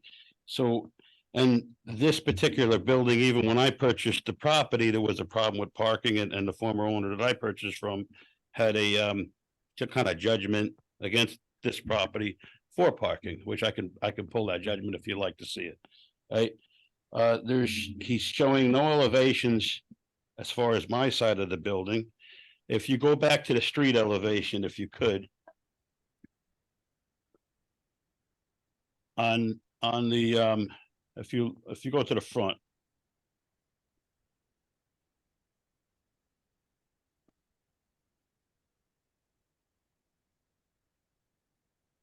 go a little bit more, if you can see the corner of my building. I have all the electric mains coming in right there, and it kind of overhangs a little bit on the left side of the building. You know, what's, if he brings the building out to that front line, how close to the property line is he gonna be? I mean, that's been there since 1924 when that building was built. So, you know, what's gonna be the concerns on the electric mains? That's a rather big service coming into Roosevelt Square. If you're at the traffic light, or even if you're coming down Croton Avenue, if he extends the building out to the corner in line with my building, it's gonna be a pretty big of a block. You're not gonna see the corner. You're gonna see a two-story building that's very modern, and for traffic, might be a major concern. Right now, he has maybe 3 parkings in front of that building as it stands, without extending the front to the line of my building. Maybe you should consider leaving the line of the building where it's at. Keep your 3 parkings in the front. You have 2 aiming my back parking lot, that would give you 5. I think you need 6 for what you're trying to do here. So you still would need to do something to figure out the 6th one. I don't think you can count inside parking. I know as Joe, the building inspector, just said, there's a provision for that. But if we could please see that on the application, so we can try to figure that out correctly. All right, handicap parking, he doesn't have. Snow storage area, there's nothing. Dumpster collection area, I see nothing on this plan. I know on my dumpster area, it seems to be a dumping ground for the whole neighborhood. We're always overloaded. We constantly maintain it. Now, if he has 2 bedroom apartments upstairs, is that gonna end up in my dumpsters? I mean, you know, as it is, the tenants are paying an awful lot for the refuge because we're getting overloaded. Stormwater, I don't see anything. And basically, we're coming out in the front of, you know, that 15 feet he's trying to add. You're just overbuilding that small little lot. It's a 5,000 square foot lot. You're just overpowering it. There's another thing which I think the planning board should be aware of. They should have already known about it. There's a stream that runs under that building. It's a rather large stream. It comes out of Croton Avenue. It catches a little bit of Delgado's deli, and it goes completely under his building, and it dumps out on Snowden Avenue. The village just spent, I don't know how much. I know Fiorito was there for months with the excavator digging up. Big culverts went in. So now, when I looked at my title work, I don't see any way that the village really has the right to be under my building or Mike's building. Maybe we got to consider, before you do any kind of renovation there or addition, rerouting that brook down the road and come around and tie back into where the village just did all that work. Or at least there should be a plan in place. Parking, elevations, handicap, snow, dumpsters, the brook, stormwater, and just overpowering the whole thing. If, you know, planning, as you guys are more aware than I am, today he may say it's storage, tomorrow he's going to be asking for something. So yeah, we got to make sure we have plenty of parking for whatever that is in the future. And my understanding, and I've been told from the HVAC business, that's what they're planning on doing. Mike might say no, but that's what I've been told. Right, and here again, access to the storage. If you have the 2 garage doors in the back, you can't really park in front of them. You have no access. Right, and possibly right now the building is being shown as a big modern whatever. I mean, my building's a nice brick from the 20, maybe it should be consistent, brick the front at least, you know? Any other comments, Ken? She's the other partner in the building, so that's basically it. Mr. Sansucci, could I trouble you to just sign in before you're through? Yeah, sure. Thank you. And I gave this to the clerk. I don't know if you guys have it. Which comment that I have? Great. Is this, you guys have a copy of this letter as well? I will check. Post the public agenda. We certainly will now. Yeah. Awesome. Thank you very much. Thank you, Mr. Santucci. Yep. We appreciate your feedback. Is there anybody else here who wants to speak to this application tonight? don't see anybody in the room. Is there anybody on Zoom, who showed up to speak to this application? If you are, you can use the hand raise function. All right, I don't see any hands. So I guess with that, I have a motion to adjourn the public hearing, on this application. Making a motion to adjourn. Second motion. Any objections? No motion, no objections, to the motion carries. So the public hearing is adjourned. So I just, I think at this point, we provided a lot of feedback. I think there's a lot, for the applicant to go back to doing the feedback that's come from the board. A lot of it is related to the feedback that's come from both, Valerie and Tony's teams. So I think we'll look, to see, how, you can respond to this, to these various comments. All right. And I have a motion to, well, actually, before I do that, Valerie or Tony, is there anything that we didn't kind of touch on that's important in this forum for us to note? There is one thing I wanted to know, and it was an error on my part. I apologize. Ignore my comment 28. I had the Iowa words wrong, so I just said, oh, it was 25, but really it's 24 he was provided. Okay. That's the only thing I wanted to know. Sorry about that. All right. No, I think we brought up all the comments that I had for my. Okay. For substantive ones, the other ones they can start. Okay, yeah, that sounds good. All right, can I have a motion from the board to adjourn, this item for tonight? Michael Aronson, motion to adjourn the item. Isabel Wynn, I second the motion. Any objections? No objections, that motion carries. All right, thank you guys very much. Thank you, guys. All right, with that, I think we can move on now to continuing business of the board. And if I'm not missing anything, I don't think I am. I'll come back on that one at the end. I think at this point, just to give everybody else an opportunity. So, we're going to go on to agenda. Sorry, so item A on continuing business, which is 19 pamphlets. And so maybe as the applicant is coming up, Valerie, if you think you could just give us kind of a quick update on where we are with this one. So, this particular application, has been before this board a few times. There was some outstanding information that the board requested. This application will ultimately need to be referred to the zoning board of appeals.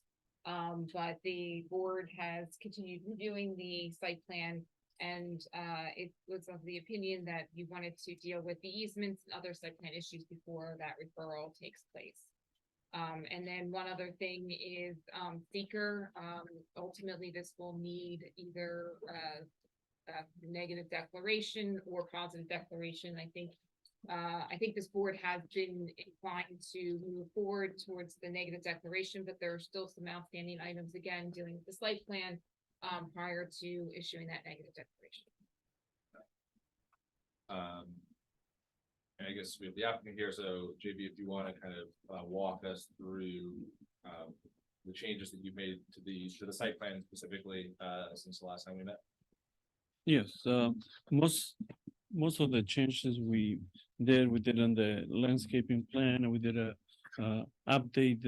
We got a new survey that was done that shows the easement.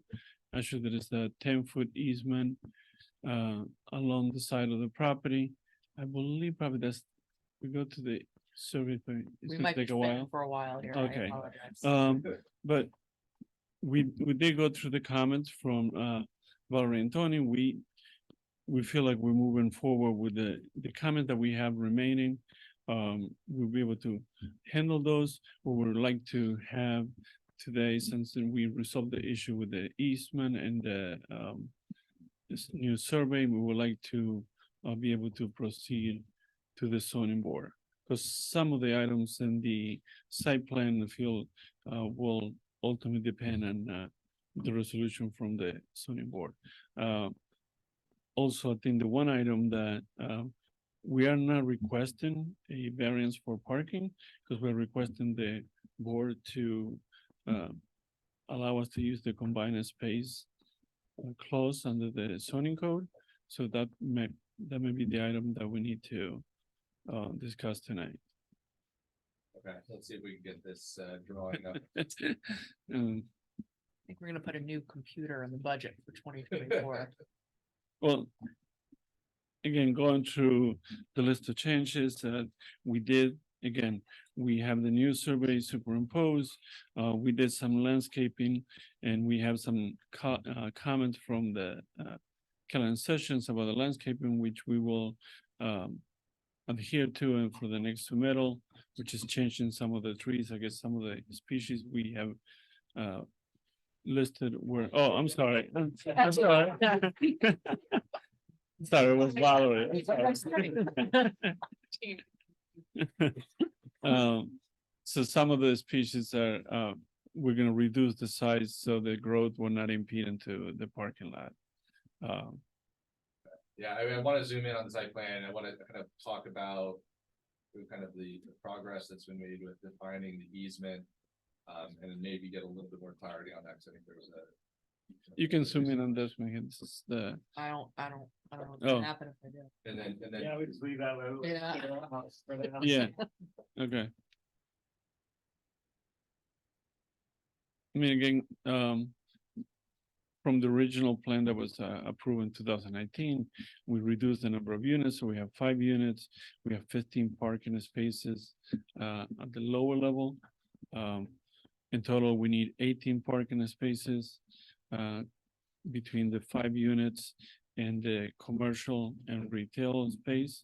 The retail space is currently unoccupied, and it used to be an upholstery. So we are at the use of that space seldomly, even the supermarket seldomly utilizes the lower parking area. Most of the time, everybody parks. What are the other allowable, or like as of right uses in this district? You know, is a restaurant, I'm just looking at, relative to that parking, you know, different uses that are allowable that would impact the parking, not just in terms of the number of lots, but obviously some, you know, needs, you know, apply for use, if they need to comply with parking requirements there. If the upholstery store now, but also just in terms of time of day, right? You know, the upholstery shop is gonna have very different parking time, you know, during, you know, time of day parking needs than a restaurant. Right, so typically if an applicant were to come in and change the use, they would come back before this board for new site plan approval. Okay. And so therefore, at that point, you would take a look at the parking and what is being proposed. So, and the request here, though, then to be clear, so there's the supermarket, and then there's a vacant space and just Yeah. a non-leased Not space, hundreds, yeah. which is, so, I mean, how would we define the use of that space? It's hard for us to say here, or do we not? We're proposing retail, which is 3 parking spaces. Right. And So it would be based, so that would be based on a retail. Yes. Retail use. anything else, right, outside that, we will have to come back to. And as far as hours of operation, or any retail space, can those be restricted in a site plan? You know, if there was I'm just looking at the parking question, because you asked specifically about that, you're looking for resolutions, and I understand if you're going to zoning, that you want to understand where that's going. Well, right, another option that this board could do is you could consider the waiver, but then require that, like, you know, as of the evening, that there's 5 spaces or whatever space is set aside for the apartments, right? So you could even have like signage on the individual parking spaces and say, as of this time, you know, forward is reserved for resident parking. Right, no parking, You know. spots after, whatever. Right, so that's another, that's just an option that we could consider. I would like to put that in, hopefully we're getting these. It's looking a little better, But right? we can, I would like to hear from the board on this item, because I think it's not one that we've really, you know, in my time on this board, I think this is the first time we're evaluating this particular question. So, you know, the idea that we would allow for 15 spots provided instead of 18 that the code requires, which would be something that this board could allow because of the different, you know, the different uses, and the fact that daytime parking is going to be needed for the commercial space, for the retail spaces in this case. Whereas it'd be more needed in the evening for the residential. I just want to get everyone's thoughts on that. And I'm sorry, if I want to, if you want me to clarify how the numbers work for, under the combined space, the board can reduce up to 100% of one of the less restrictive use. And what we have done is we need 10 parking spaces for the units. We need 5 parking spaces for the supermarket, and we need 3 for the future retail of the store that, yeah. So it's total is 18, and we're asking for a reduction of 3. So it's a total of 8 parking spaces for the commercial. So we're asking about 3 out of the 8 to be able to be floatable or combined. And 10 is the minimum needed for the residential. Right? Yes. Provided. Yeah. And it seems like there would be excess parking overnight for the residential, because the retail and the stores will all be closed, right? Yes, So that 5 additional spots. we have 13 parking spaces at the bottom, including the handicap. Can you, because I can't really tell from the drawings tonight, so the parking for the adjacent building, which also has residential tenants, and then the parking for Lipton's and the future commercial use, I can't tell from this how it's laid out and where, Okay, if I was going to Lipton's, where I would park, at this point, which sometimes Lipton's doesn't have anybody parking there, and sometimes when people are coming in for their lunch or to buy their bottle cards, there's quite a few cars in the parking lot, and I actually, it's really, sometimes really tight to get in and out of the Lipton's. Right, So I and really that was wanna see how it's laid one out. of those, that discussion we had before, and right now is, I don't want to say back to back, the parking is, the parking for Lipton is perpendicular to the building. What we're doing now, in order to allow for more maneuvering area, there will be 2 parking spaces, but they'll be parallel to Lipton. Where would the other 3 be? I don't know if it's kind of hard. Oh, because you don't have a way of pointing it. Yeah, I know. yeah, thank you, Tony. Yeah, No laser pointing? Those I don't, places on the other that'd be side next. from the other building. These are the other buildings. Right. Yeah, And so you're only talking about 2 parallel spaces adjacent to the wall. right. And then where do the other customers? Well, you have 13 parking spaces So at they the would go bottom. down to the back. Yes. Okay. Can I ask you one question? How does the supermarket get their deliveries? Right now, we will have, there will be a delivery at the bottom. Right now, I'm not sure how they do it. I think they go up and come back. Yeah. And sometimes maybe. Well, But the we other reason why I asked was that even though there was a parking lot in the back, I always thought that that's where they, since there was no residential units, that's where they were getting their deliveries. Most, if there is early in the morning, I think they do park in Coronado, but we do show a parking at the bottom for the deliveries. I think one of the drawings does show that. Yes. Yeah. And it does, one of the comments is that it covers some of the parking spaces, but if that happens during, early in the morning, you still have 10 parking spaces available, because we only cover in 3. Right, but if a truck comes in early in the morning and one of the residential tenants is on his way to Well, work, you do have 24 feet, so I mean, There's enough room for a turnaround for a big delivery truck if it goes. it's an 18-wheeler or? is I'm it- not sure what they, but whatever they have, they're doing now, the same way they'd be doing the delivery. And can we kind of talk a little bit about the easement and kind of what's the developments there, right? I see that this plan shows a 10-foot easement on the neighbor's property, which is, I guess, an ingress and egress easement for the subject property. Yeah. If, of course, it had to be the list drawing, the list PDF on the file, but we do have a survey. And actually there are 2 easements on the property. One is for egress and ingress. And the other one is for drainage that was created I try to like a browser. See if in I can do 19. something creative. Talk amongst yourselves. Yeah, so Yeah. those two easements have been in place for a while. I mean, this is Mr. Corky here. We're gonna talk about the easement, but Is there an easement on the subject on 19 Camp Woods, or is it 21 Camp Woods that's on the other side of it? Yeah. So we were reviewing the easement submission earlier today. It looks like the neighboring property has a similar easement over that. the 10-foot Yeah, is to create reciprocal. that common driveway. So Yeah. yeah, that should be depicted. It is. The survey that we provided from Beatty and Watson, I don't know if you have that. It's on the list. It's clearly indicated on that survey. Okay. And we also submitted the deeds, the history of the. There we go. Oh, Oh, It's an advertisement for Google Chrome now. yeah.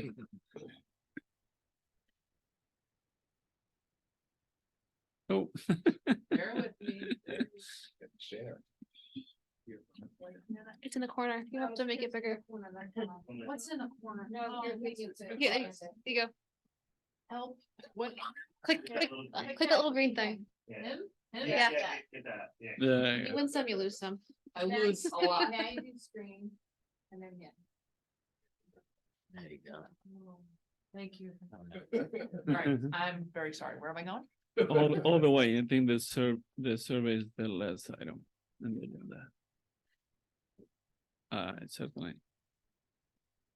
Oh, it's a separate, it may be a separate. Yeah, it was a separate file. It's a separate file. Oh, boy, after all of this. You know, for next time, thank you for being fresh, that's done.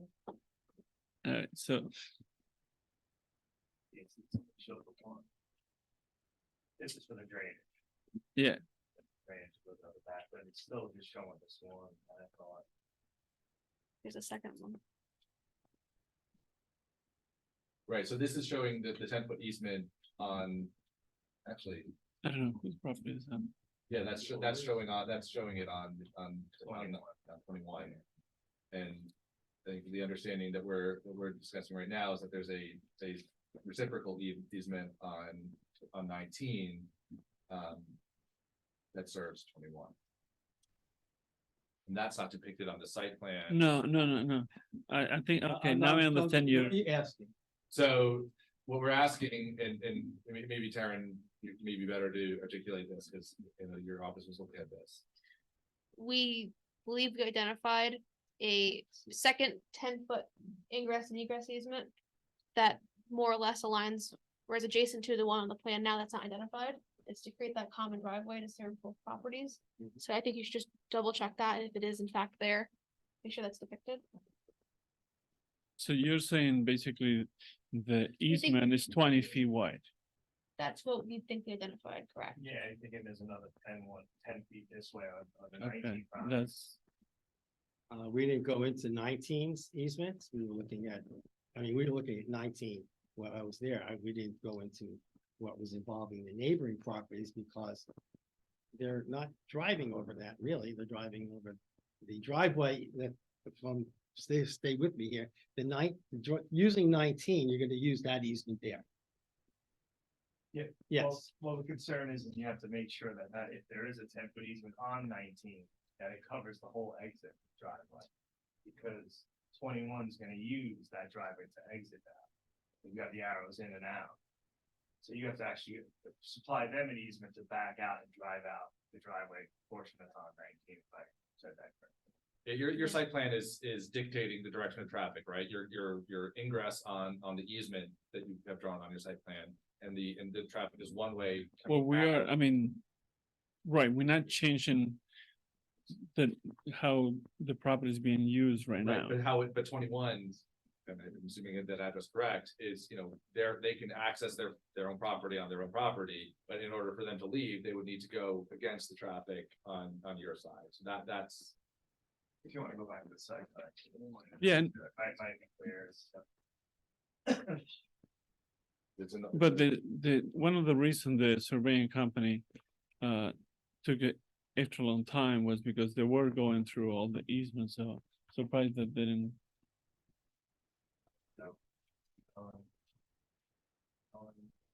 Yeah, right.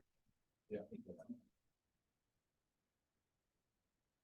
So they're gonna back up and have to use this exit. So you have, I'm just saying, you have to make sure that it's need that covers them to use your property. If they're using your exit. So there is, okay, Backed up, you have to give them, they have to have. I just want to make sure Get that on I, your property. they understand. I just want to make sure I understand the question is, it should be, we should have another easement. Because I don't, there is, right now, I don't think there is a Should second identify a easement. second easement. Right, that was, Well, I think there's two issues. Two One, issues. you're saying that there should be another easement, right? Yes. And Karen is saying that there may be another easement. So one, there might be an existing easement. Second issue is that there needs to be an easement no matter what. You're saying you found an easement on the Tasty Table property for lack of a. It was buried within the easement submission that had about 24 pages in it. We were looking over it today. And my colleague believes she identified another easement within that set of documents. An easement for Ingress and egress to create that shared driveway between the two DeSisto, properties. the old DeSisto building to access over the Lipton building, for lack of a better term on it. I believe so, but I'd have to double check. And you have to also be careful, I don't know what that easement says, because now you have parking spaces, so I don't know if that's Right. gonna be allowed in that easement as well. that was gonna be my next question. There's a lot of components there. So you want to know if we're going to be having an easement granted to the neighboring property to use the Lipton property? Right, or if there is one already in place that has not yet been Identified. clearly understood. I'd ask that if you could, if you'd send that to me, we'll have our surveyors look at it. I haven't been told that before. 10 feet, you'll cover your exit, but you might encroach into the parking spaces. Because right now, right, it's showing 8 feet right over from the property line to the peninsula. Yeah. And that's, those two extra parking lots are, spaces are, is what you're saying, right, are relying on that. Yeah. That, right. It is a 10-foot easement if you wanna. And- It's only the 8 feet. And then you're kind of covering, keeping it out of your parking space, and they can back out and get out. Right. So question, So question number one is what's existing, what easement is already in place? And then depending on the answer to that, if the answer is yes, and it's a 10-foot easement, then either the easement would need to be revised or the site plan would need to be revised, because right now you've got parking in there. Or if it's a narrower easement, or if there's not an easement that exists, then there would need to be an easement in order to ensure that in the future, they have access to back theirs out of the spot and get out of the lot. So you're going off the survey, the property that's formerly Sisto and now we're formerly Macchiaccio. You're saying you'd like to have, for them to have an easement over the Lipton property? For entrance and egress? Yeah, because they're using your property. There may be one in existence, but you're saying that would be what you would like. If to it's see. not, yeah. Okay, I just want to be clear that I get the request to the survey first. We'll go through, and I'd also ask where you found that and to send it to me. Yeah, we'll get back to you on that. And then just, just kind of in this mindful of time, the parking, there's the trash removal fence that's kind of been reconfigured, I think, as this keeps going. And that's, it's gonna be all these new projects that usually it's customary that the board requests to be a private. Just how is that access? Well, they will have to remove, the private company will have to move the container out to load it up on the truck. This would be a lot of manual work to do that removal. Well, yeah. We could get a letter from the company saying, can they get in here? The drivers, they could back in and come out. That's frequently what they do into a tight spot. So when we drive. It's nothing different than when you have a building and you have a superintendent moving the trash out for pickup. They will have to move the container out to wheel it out. It's not. Start writing into easements and No. driveway. Well, So that's, How does 21, where are their dumpsters? and they how- are right now it's right on the easement. Yeah, we moved ours, actually, I think they kind of share the containers right now, but we move ours out of there because of not to avoid any issues with the easement. Right, no, you need, we've talked about that. Yeah. this space.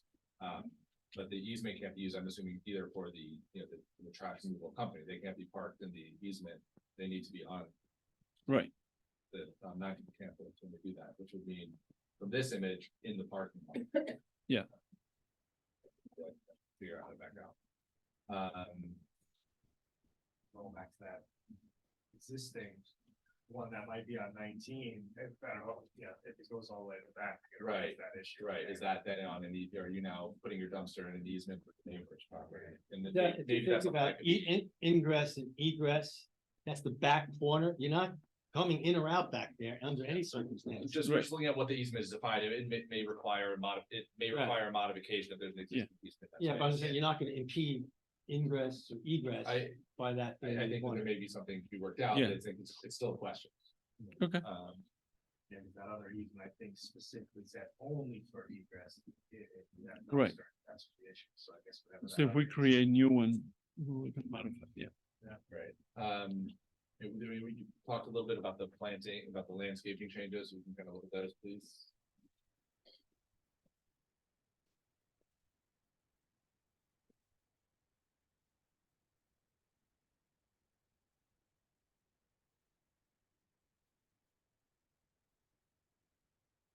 Yeah, so we, we added landscaping, we added to the buffer zone, there's some existing trees, but we're gonna be adding to it. And that's where I was saying before, one of the comments from Valerie is that some of the trees that we selected were a little bit too large and they're gonna grow onto the parking area. So for the next submission, we will reduce the size of those trees.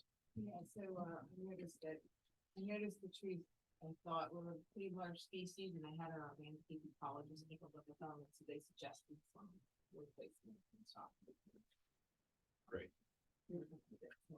I'm sorry, did I correctly see that there's some landscaping right along the side of the building where the two parallel parking Yes, spaces? yes. If you pull it up, yeah, so Yes. what is that, just a bird, a green? It's just gonna be green, yes. Right, I mean, Is- one of the comments that we had were the green area should be labeled on the plans before this proposed to be planted, so. I mean, Okay. Right. Yeah. How about lighting?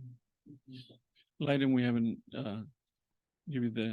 we have the company Rob Lighting doing the That's in progress. the thermometric, yeah. Okay.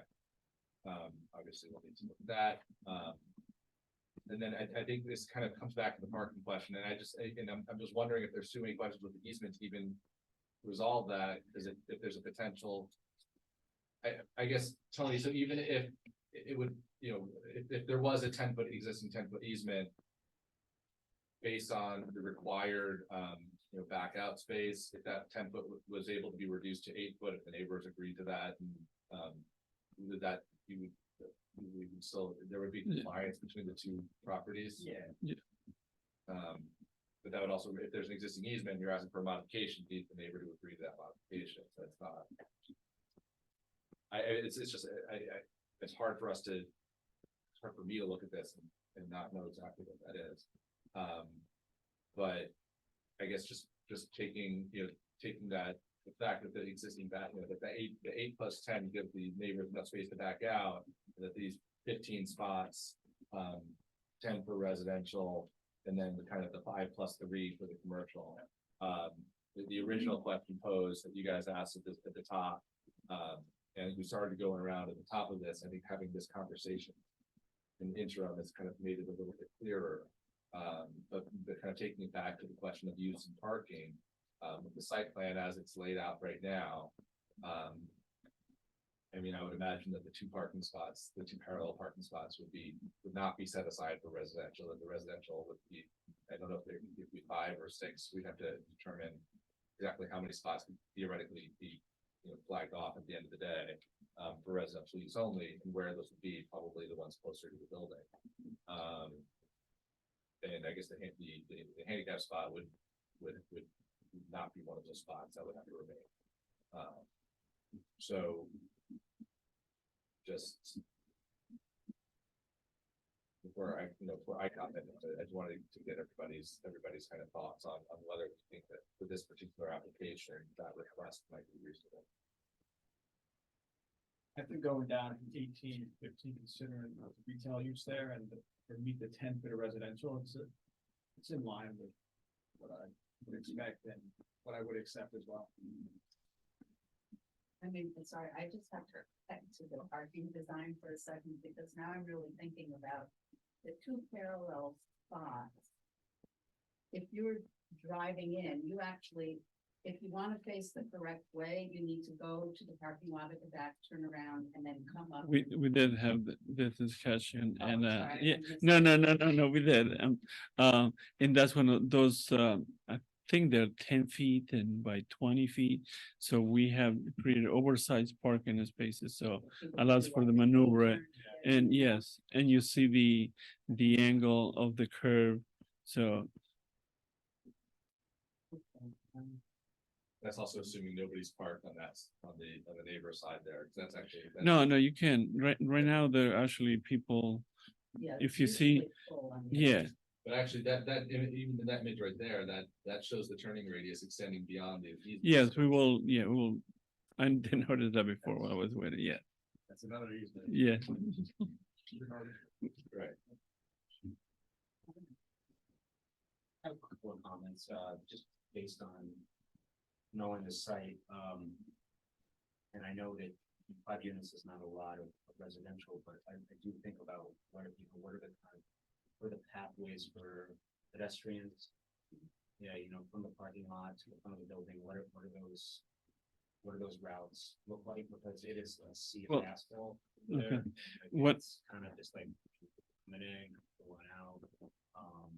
Right now is its existing condition, because there's residential at 21 Camp Woods, and there's a lot of people coming in and out of Clifton, so it is, can be a fairly busy store at times, so just thoughts on that.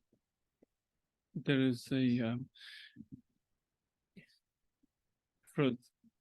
not sure when we discussed this, but one of the concerns when we were putting more parking downstairs and we're doing an angle, and we did have a sidewalk along the building, was that this existing slope is not conducive to having a sidewalk to be accessible, and especially in winter.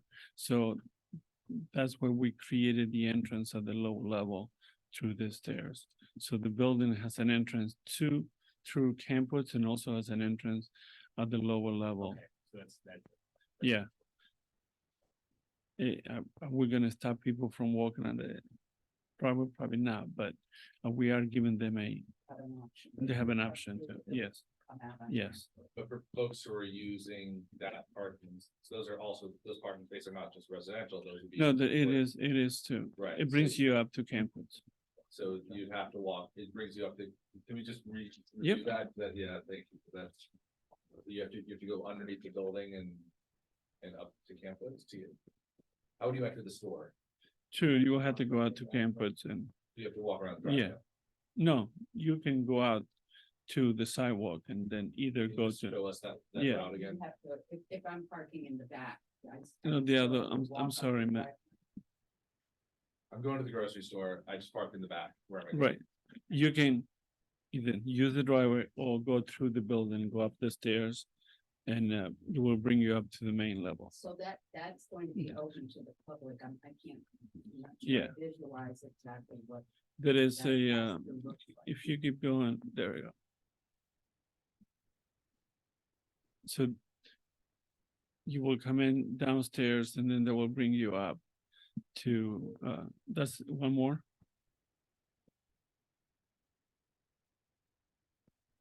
There you go. So if you zoom out a little bit, that shows you that you can go up the stairs and then that will bring you out to campus. Okay, so that's. Right, so we have the ADA, though.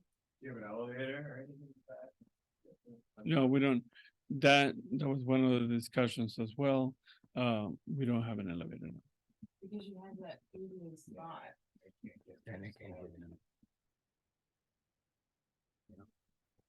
They have this, I'm trying to remember how I will have to revise the code as well.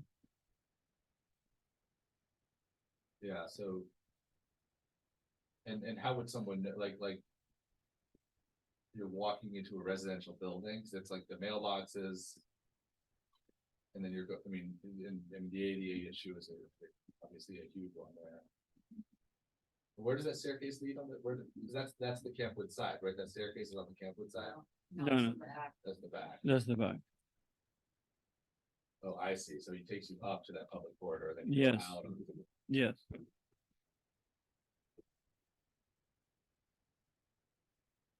That whole wide area at the front on campus, that's part of the public corridor, Yes. but that's also where the mailboxes are, or no? Yes.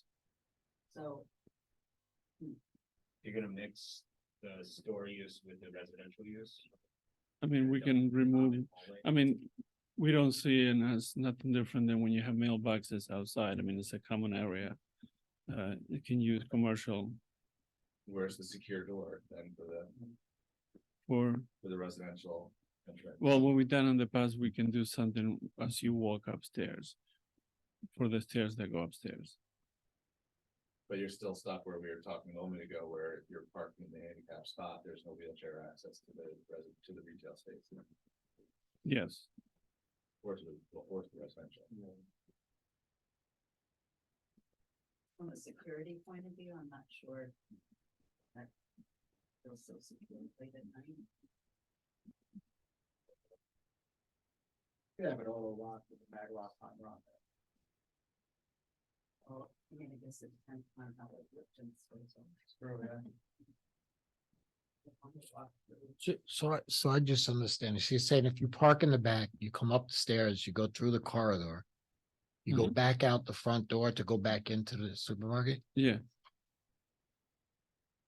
I mean, we can offer doors from the inside of the space. I mean, that can be something so you can go into Lipton or the other store. You're already reducing the footprint of Lipton, so, right? Mhm. From what it is Yes, yes. Substantially. It almost wants to have like a residential vestibule and a commercial vestibule and have them segregated, you know.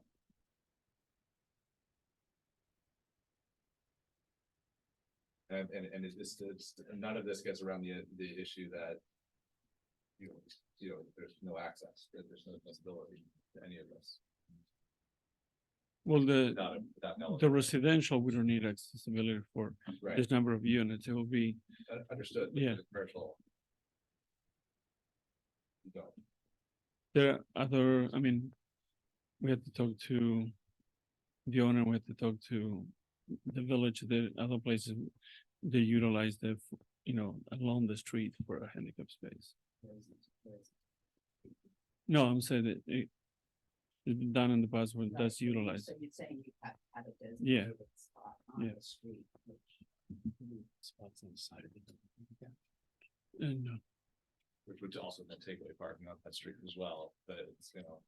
Just, I mean, as an aside, the Stone Avenue now developed, it's the parking on a weekend when people are going to take some paper.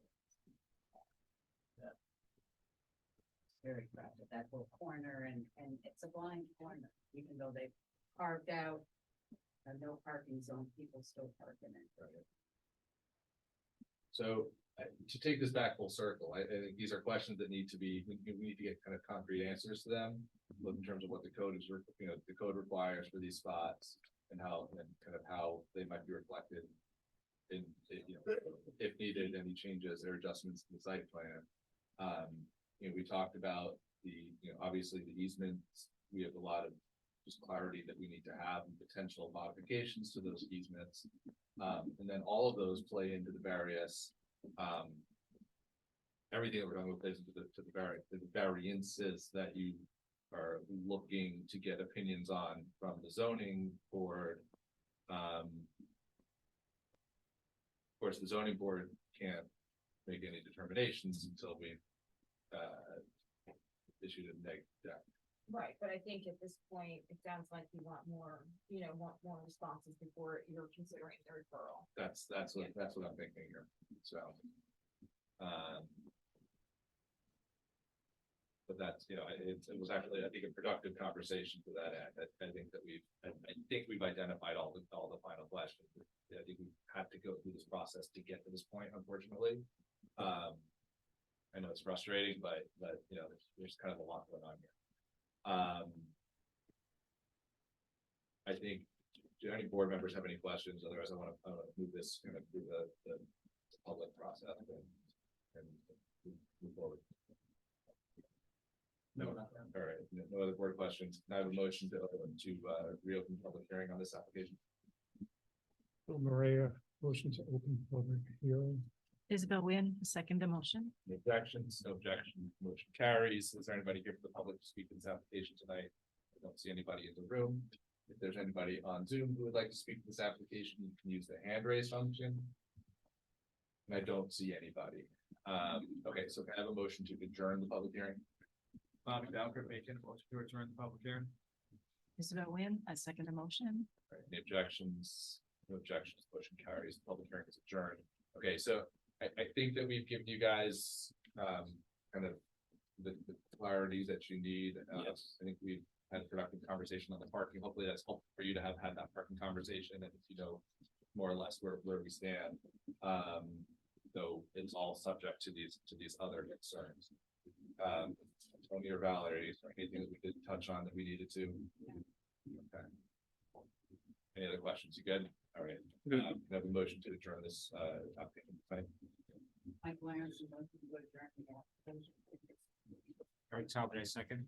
Any objections? No objection. Motion carried. All right, guys, thank you. Thank you. Okay, so we're gonna go on now to kind of B. 99 Croton Avenue. So again, I guess Valerie, if you want to just kind of give us the high level where we are with the application, and then JP kind of go through where you are. Okay. So, similar to the last application, the board had additional questions they wanted to get responses to, a more development site plan. This application will require referral to the zoning board of appeals. It will ultimately require architectural review, and this is technically a type 2 under seeker, so no further review is necessary. And it required a notification of Westchester County, and we undertook that, and no additional action is required for that. Okay. JP? Yes. This is similar to 19 Campwoods. We had moved the project forward. We give you a narrative trying to give you an understanding of why we feel the project fits on the form-based code. Again, it will require either to the discretion of the board the number of variances that we are seeking. If you go down on it, just wanted to see this. If you go down to the photo or to the top page. To the top page? Oh, the top or last page, the one with the photos. Yeah. Sorry, I'm not trying to. Just testing this. I know. Okay, so the way the form-based code read the intent of the code, or I see it, is to maintain some of these areas in the downtown and Croton Avenue where to maintain some of the architectural aspects. There's 3 houses, 97, 99, and three buildings. The 3 of them are recessed from the sidewalk. They're kind of coherent in the way they are set back from there's a green area in front, there's a wide sidewalk, and they're residential buildings. The rest of the neighborhood is very much NC2. There's a lot of commercial, there's a lot of sidewalk activity going on. So we feel like the intent of the form-based code, like we said in our narrative, was to kind of maintain this architectural of those 3 buildings and the setback the green space that creates like a little oasis in there. The building, by adding the porch, only it goes along what the form-based code is requesting, and also aligns with the house, the adjacent house, which I believe is 101. It has a porch. So, again, going through the comments from Valerie and Tony, we did address some of the, we added windows. I know there was a question the last time, Michael, about the lack of windows. So we did add windows and coordinate it on the side, so it wasn't, even though it's at the rear of the property, it wasn't such a large volume. Again, in here, if we go to the site plan, we had the same question about easement. There is no easements in place that we know about, and there is a mutual usage of the two driveways. You have 99 and 101, they use the driveways. I believe if they decided they can be independent of each other, they will have a narrow driveway. So it's beneficial for both of them to come in and out. The area in the back, currently, the area allowed to go through is actually we are enlarging that by 4 feet. Then there is a smaller parking space existing on the side that we're trying to maintain. There are currently 6 parking spaces. There is a need for 6 parking spaces currently with the business, and there will be a need for 6 parking spaces with the residential. And with the form-based code, we allow to have the residential at the first floor.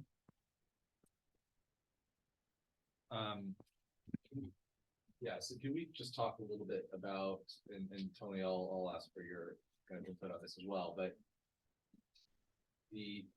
currently both properties are used to get in and out, and you use the term mutual Usage. usage, but the next owner of the building next door decides to rip it down and do whatever he wants to do. This site plan needs to work, right? So we, either there's an easement and there's kind of an agreed upon, legally defined usage of both, of an easement space, or there's a site plan on your application property that works independently. I can certainly provide that, because I think we can create more parking spaces if I don't address the neighbors' access. It's beneficial for the neighbor, but if I don't have the neighbor, I can move my parking spaces. Well, I think you're not gonna be, I think the issue would be, will you prevent them from having access to the property, right? That's gonna end up like. Well, but that's right. It goes both. You just said if he decides to build that, to make the building larger and eliminate the driveway. What I'm saying is that we're not dependent of the driveway to have access to our property. Yeah, then you gotta look at it in the sense of now you have I think it's like a 10-foot driveway, with an 8-foot aisle. Now you don't have this space, and you're trying to get cars. Right. So, but I will have much more space because now I'm not giving, we don't have to take into account the his area that we allow him for it. I think there's maybe in the landscaping plan, or it shows you can read better the. I just want to be clear though, I don't know how we can even evaluate a site plan that's. Without a deeded agreement. Yeah, if you don't have a formalized agreement, then the plan has to work.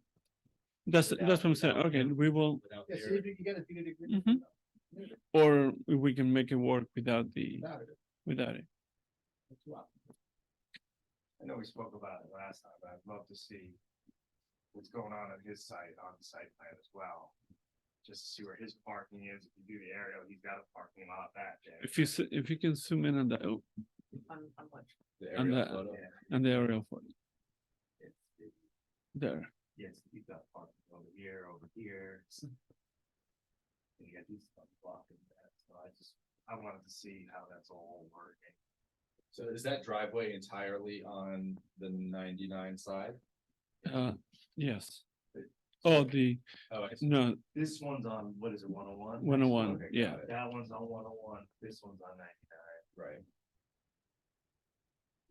I'm saying if this wasn't even here, if this wasn't even, if you weren't allowed to use that, you're trying to get all your tenants in this space.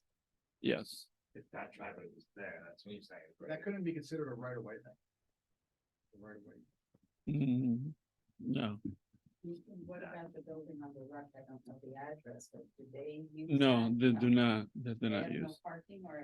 I believe they don't, yeah. Can you And zoom is in a the little bit more? on drive that? aisles gonna be wide enough for the single driveway, would it be wide enough for ingress and egress? I believe, correct me if I'm wrong, you're allowed to go down to 12 amount of spaces you have back there. Yes. Right? Yeah. But you know, You said, I again, believe you said it was 10, right? No? it's No. 10 now, yeah. Yeah. They don't push this out. Yeah, That's yeah. correct.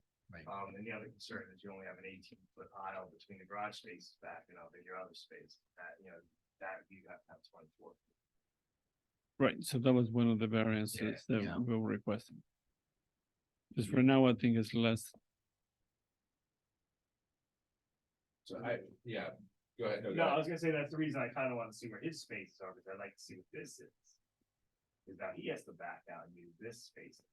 But does it even matter if Right, there's no agreement between the properties, right? I feel like this is the question that was asked on day one of this application. Yeah. Well, there is no, there's no easement that it was found or we asked for it, and Understood. there was no. The site plan that you're showing is still, is kind of using or relying on space that doesn't belong to the site. And so, that's the piece that needs to be clearly resolved, and whether that's the two owners getting together and saying, this has been great while it lasted, but we need these other spots, it's gonna be easier for us to do this on our own. If we can get some variances and we can call it a day, or some sort of agreements made between the two properties where that's deeded into that kind of U-shaped access is built in. But we need one or the other, otherwise we don't really have a site plan to worry about that. But it benefits both of you really, because his entrance, he's using your exit, so I don't see how they can say no, and then, well, you can't use my exit. Okay. It's actually pretty established. What is the garage behind it? Huh? What is the garage behind it used as? The garage? Yeah. That is part of 99. Right, but what do they use to, that's just for parking for tenants, because there's like a truck there. Or is that used as Oh, part of that, the I'm business? not sure when picture was taken. Yeah. But you see the way they're parking now, we actually where the black vehicle is parked, as we leave in that for access. So everybody can have their turnaround. Right, no, I understand that, but. No, I understand the concept. You understand. Yeah. We don't need to. Yep. And then, coming back to the front of the building, which I think is where you started the conversation, with Valerie's comments and some of the board comments that we had last meeting regarding the fact that this application is being done under the Form-based code. Form-based code. Right, I think we should just spend a little time in that analysis, and I think all, this entire, and this is kind of, maybe sharing this more with the board than with anybody else, but just, the way that I'm, kind of looking at this, and I think this came up during the last meeting, which is that there are obvious benefits to the applicant to use the form-based code versus using the standard zoning code. Obviously, they're getting the residential as of right. By doing that, but I think it's also important for us as a board to be evaluating what's the purpose of the form-based code. And especially if, because the form-based code allows us as a planning board to grant certain exceptions, right? And that's being asked of us in a couple of locations here. And at what point are those exceptions really just kind of allowing an existing building to, have a different use rather than actually kind of benefiting the neighborhood by applying the form-based principles? Well, I think that's what I was referring to in my narrative. I think that in this case, since you have the three buildings, I look at the three buildings together. But the I, concept- but that's what the form-based code doesn't say, do you look like your neighbors, right? No, but it does says to conform, the intent of the code is to allow for that space to create. So if you take the NC2 code and you bring the building forward, that's not a form-based code, and that's what. So if you look at, there's specific sections that Yeah, I and- highlight that I think it would probably be good for you to provide the Well- board in each one of those criteria and then show and demonstrate how your application meets them or doesn't. If we're looking at one minor exception, then great, that means that what's there is, conforming not with what's next door, or what the other buildings in the neighborhood look like, but what the overlay district is asking for us. And, there's an existing wall that's in the way and you can't move it out, and it's minor, and then we can kind of do that. But if it's a list of, 5 out of 10 things, and that's something that we have to really think much more seriously about. I would be allowing that. Why is this project compatible with that code, right? It's not. And then we've been saying this all along, right? And I think that, when I read the intent of the form-based code, my interpretation is that this is what the form-based code is talking about. Okay. When you have let's. Let me stop you. We're not here to interpret the intent of the form-based code. The form-based code has been, laid out physical, Okay, so maybe use the wrong word. architectural, dimensional requirements, right? And Just we're trying to- evaluating this against the matrix, and actually Valerie has done a really good job of defining, that matrix and these different components. And, what she's saying and what I'm echoing is that we want to see a very, clear, point by point response to how this project fits into that rubric. And not it doesn't quite, but it's consistent with the building next door, or the intent, right? Well, I was paraphrasing, but I thought that I went through, with the narrative, I went through the list and I tried to identify all the items. I had to go back. Right, but that was it's like a qualitative review, right? What we're looking at is, this is not a qualitative code, right? There's quantitative components to it, which have been outlined for you, and I think we really need to see that. Like I said, if there's a handful. No, yeah, I'm trying to, okay, Yeah. so now I'm trying to, and I know that we have more cases, but now I'm getting a little bit confused because I thought, there are 5, 6 items. It's something like a variance request. It's a 5, 6 items that you address. Yeah. And you either meet them or not, or you have to explain, and I thought that we were there, but I guess that we have to go back and Yeah, do it again. I don't think that we don't have the full responses to those, and that's kind of how I'm looking at this. Right, so like, for example, the architectural guidelines of the section on horizontal building modulation, modulated roof line, building articulation, vertical articulation, materials, fenestration, blank wall, roofs, architecture. So, that's what, that's just that's the guideline, and then the landscaping has specific things for parking space, the parking lots as well as street trees, those fences, walls, and screens. Okay. It's been laid out. It's been spelled out for you, and it doesn't mean we can't accomplish it, but we haven't seen that. And I think it's, we can't evaluate what the exemptions that we are able to grant as a board. We can't really evaluate those without having that, without seeing that more clearly.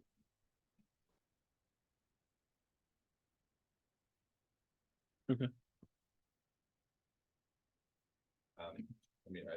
Other kind of, I know we've talked, I think the more salient aspects of this application at this point, there are other points of question. Can I have a motion to open the public hearing, reopen the public hearing on this application? Isabel Wynn, motion to reopen the public hearing. Bobby Valker, second the motion. Any objections? No objections, motion carries. Is there anybody here from the public that speaks to this application? I don't see anybody in the room. Is there anybody over Zoom who wants to speak to the application? You can use the hand raise function. I do not see any hands. I can have a motion to adjourn the public hearing. I'm going to motion to adjourn the public. Phil Maria, second motion. Any objections? No objections. Motion carries. The public hearing is adjourned. Valerie, Tony, any last thoughts? Anything we didn't cover? No, I think a lot of it stuff. Yeah. Yeah. Okay. All right, so you've got your marching orders, motion to adjourn the application for the. Bobby Valker making a motion to adjourn.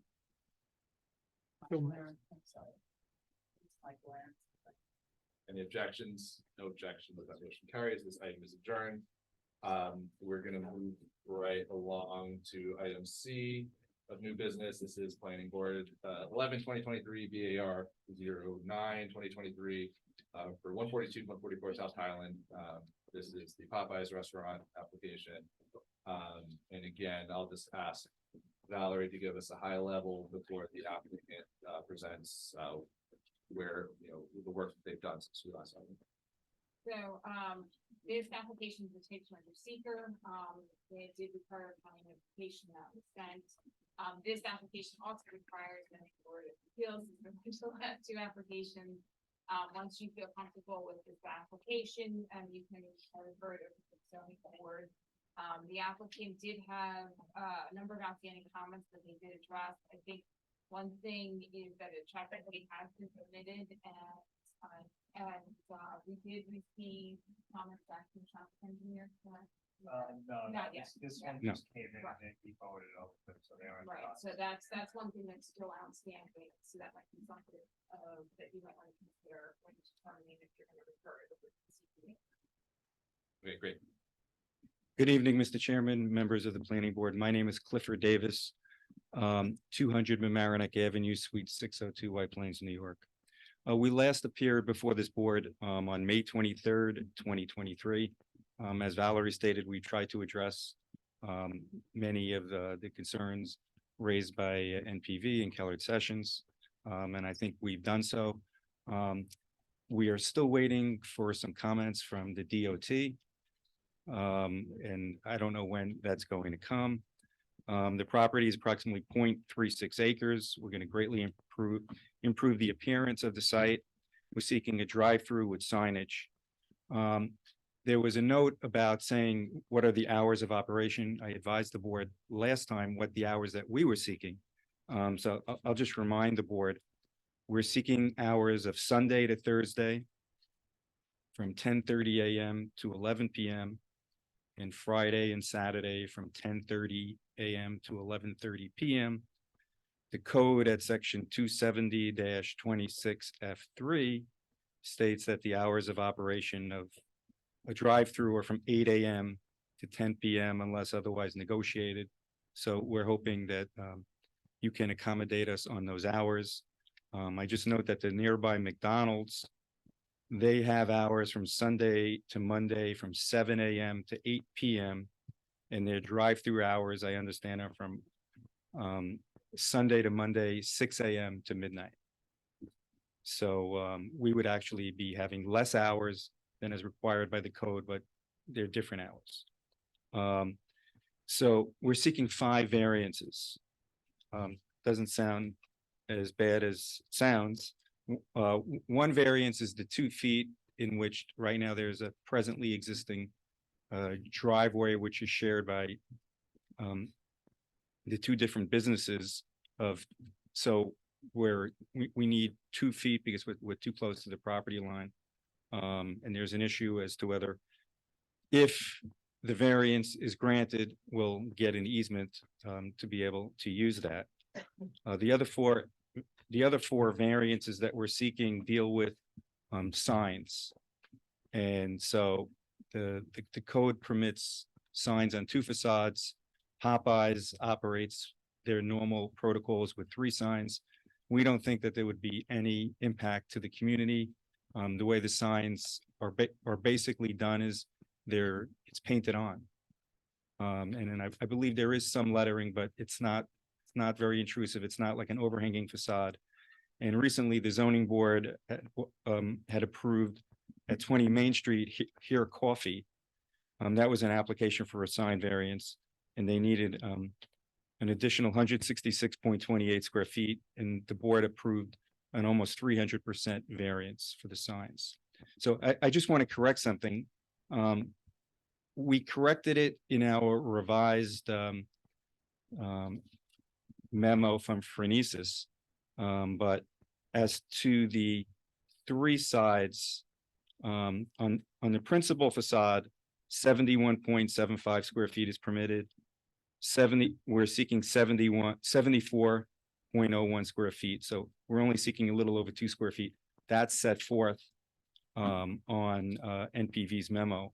However, where there is an error in the memo, and we thought we had corrected it, on the other two facades that we're seeking, it's 35.87 feet, square feet permitted, because it's half of, I believe, the 71.75 feet. So on one, we would need an additional 38.76 square feet, and on the other one, we need an additional 87.29 square feet. And again, while it might sound large in percentage, the square feet is not very large at all when you look at it. There was a request, I forget which memo it was in, I believe it was in Kellard Sessions, to have an agreement regarding the pipe maintenance. And I would ask Land Use Council if they have a draft of something that I could just mark up. So instead of me putting all sorts of comments in and going back and forth, if you guys have done something before with the pipe maintenance agreement, we have no objection. We just want to cut down the expense, and we'll meet you there. Just to clarify that, I think it was full pipe system. Yes, that we would maintain the pipes on the site, and the village would maintain the operation of the pipes offsite. Right. Yes. Yeah. I mean, there's no issue. It's more of just a drafting issue. So I want to put in there whatever you guys want, but instead of going back and forth, instead of yeah. No, it's not a problem. I know you guys met, right? So a big issue that came up in May, there were some neighbors here and they were concerned about making, left turns and, and things like that. So, and the board required us to do a traffic analysis. With me here tonight is Stark Hip of Creighton Manning, and he'll make a presentation. Also online, if you could let him in, is Mason Bergerson of Phronesis Engineering. And I think there's also Anthony Stankinelli, I'm not sure. Okay, so Anthony, you're there. And then Mason Bergerson. Okay, so they're both there. Anthony Stankinelli here. Right. And so I've been listening to all the other applications. I think that I'm hoping that you guys could refer us to the zoning board. The issues that are before the zoning board are really not traffic related, or at least 4 of the variances have to do with the sign. The other variance is whether the the driveway it's merely 2 feet to the property line, and we're seeking a variance for that. And because we're exempt from SECRA, that's not an issue. So I'm hoping we can go to the zoning board, then come back so we know exactly what our application looks like, and then we would continue from there. So with that, I'd like to hand it over. I mean, if there's any questions regarding the engineer or any questions of myself, and then Mr. Hip will address the traffic issues. And hopefully we'll get the traffic comments so he can address those as well. Yeah, thank you. Anthony, also, if you're able to turn on your camera, that would be. Yes. I mean, are there any particular drawings you'd like for us to be putting up while you're presenting? I don't think for my presentation, no. If we have to start like answering any questions, we can bring them up as needed. Okay. So maybe just have the rendering up so we have some point of reference, but yeah, I realize this is traffic related, so. Unless you want to read the report from the TV screen. No, I'm good. All right. If there are any diagrams though in the report that are gonna be salient. No, not for now. All right, so I'll start, for the record, Star Kip, licensed professional engineer with Creighton Manning, the traffic consultant for the applicant. Our office is located at 145 Main Street, just in downtown.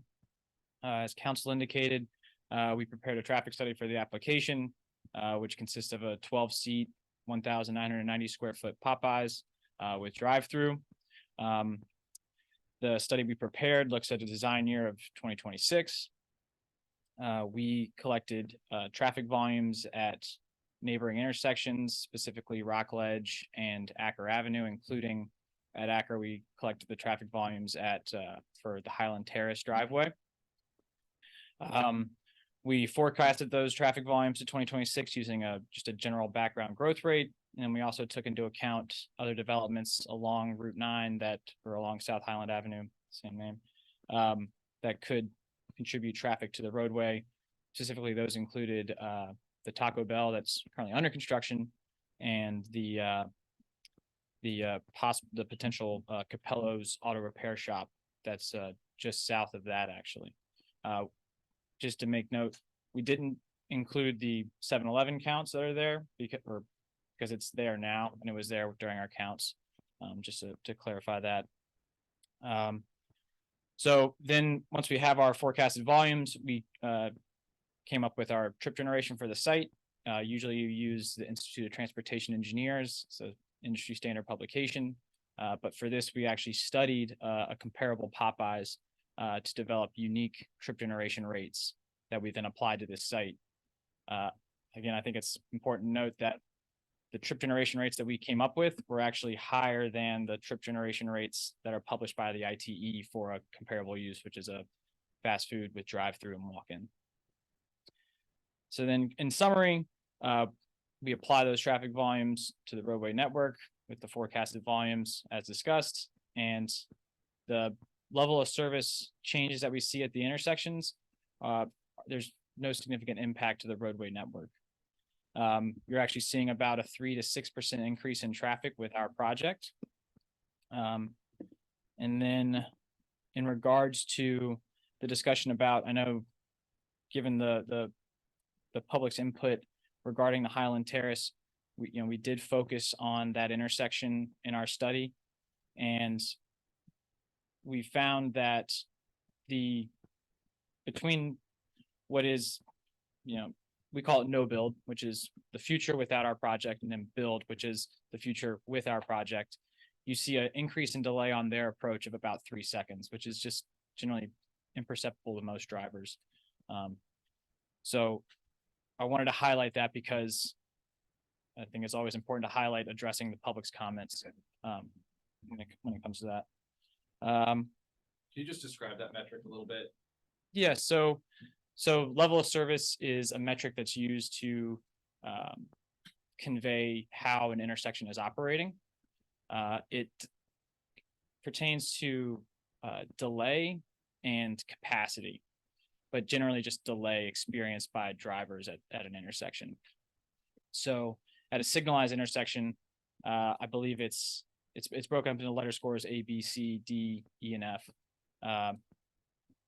And the delay you're going to experience, like an A, means you're experiencing between 0 and 10 seconds of delay at an intersection. So you arrive there, how long are you sitting there for? If you are there for, I think it's 10 to 20, it's a B. I can't remember all the intervals, but that's essentially that metric. When it comes to capacity, that's another facet of it. And so if a road is over capacity, it's immediately an F, regardless of like how much delay you're experiencing. But so with the Highland Terrace, I believe it's reported as an F. That's because the delay is greater than 60 seconds. I think was the result. And that's in existing no build and build. And like I said, the change between no build and build was only 3 seconds. So there's no impact associated with our project on that intersection. So it's a greater than 60 seconds. Yeah, I think it was 59 seconds in the 59.5. We have that, we look at that intersection here, I don't know if that, maybe even on, It's in the site. Google Maps, site plan, the full intersections on the site plan. Well, it's in your report. Do you want to see like an aerial of the intersection? Yeah, or you actually, we could probably just write it on the. It might, it's, on the map. it is in our report. It might come up blurry, so you may just want to Google it. I'm just wondering. Yeah, just so we're, make sure we're Can you looking. tell us what hours and what days of the week traffic volume was collected? So the traffic volumes were collected on, sorry. They were collected on, I'll say it correct, Tuesday, June 27th. They were collected, from 11 a.m. to 2 p.m., 4 p.m. to 7 p.m. And then on Saturday, June 24th, 11 a.m. to 2 p.m. We selected those times because we knew the hours of operations they were going to be open for unless you want to get fried chicken for breakfast, I got some good McDonald's. So sorry, so just looking at this intersection, so I understand what the grading of the different intersections that you're talking about here. So Highland Terrace, coming on, on the. Is on the east- westbound, on the yep. Right. East side of Ryan. So that's the intersection that you were referring to as having those. That was the approach experiencing a level of service F in the existing no build and build conditions. Okay, and how about on, the eastbound on Acura? Eastbound on Acker.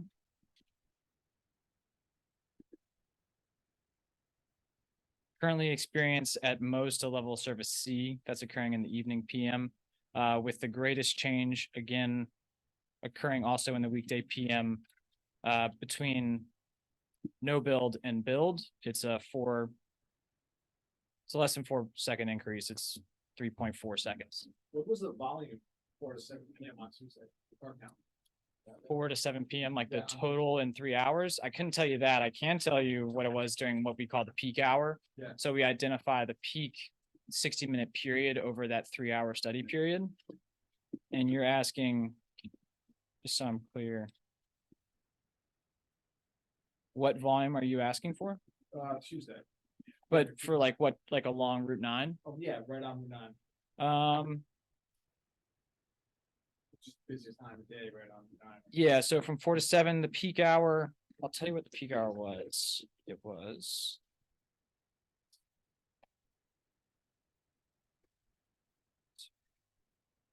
So the weekday PM peak hour is 5 to 6 PM. And along the site's frontage, it was. What's that? I'm an engineer, I'm not a calculator, so I'm sorry. 615 plus 8. 6. So it was 1,500 vehicles both direction, like in total along the roadway. With it being heavier in the northbound direction as expected, people commuting back. More volume do we anticipate Popeyes to add to that? Yeah, is that what it- During the peak hour? During the peak hour. During the peak hour, we anticipated to be under 100, I can tell you that. Let's see, in the PM, we have to remember that what we found from, I should say it, we have to remember because I didn't say it. But the lunch rush is actually higher than the PM peak hour for this site. But for that PM peak hour, we expected to generate, and I want to say this clear, and when you look at the report, you'll see that there's 2 tables, but it's going to add 47 trips to the roadway. So That's 94. no, 47 trips total. So we anticipated, I think 40% coming from the south or coming from the north, 40% from the south, and 20% coming from Acker. So you're looking at, you're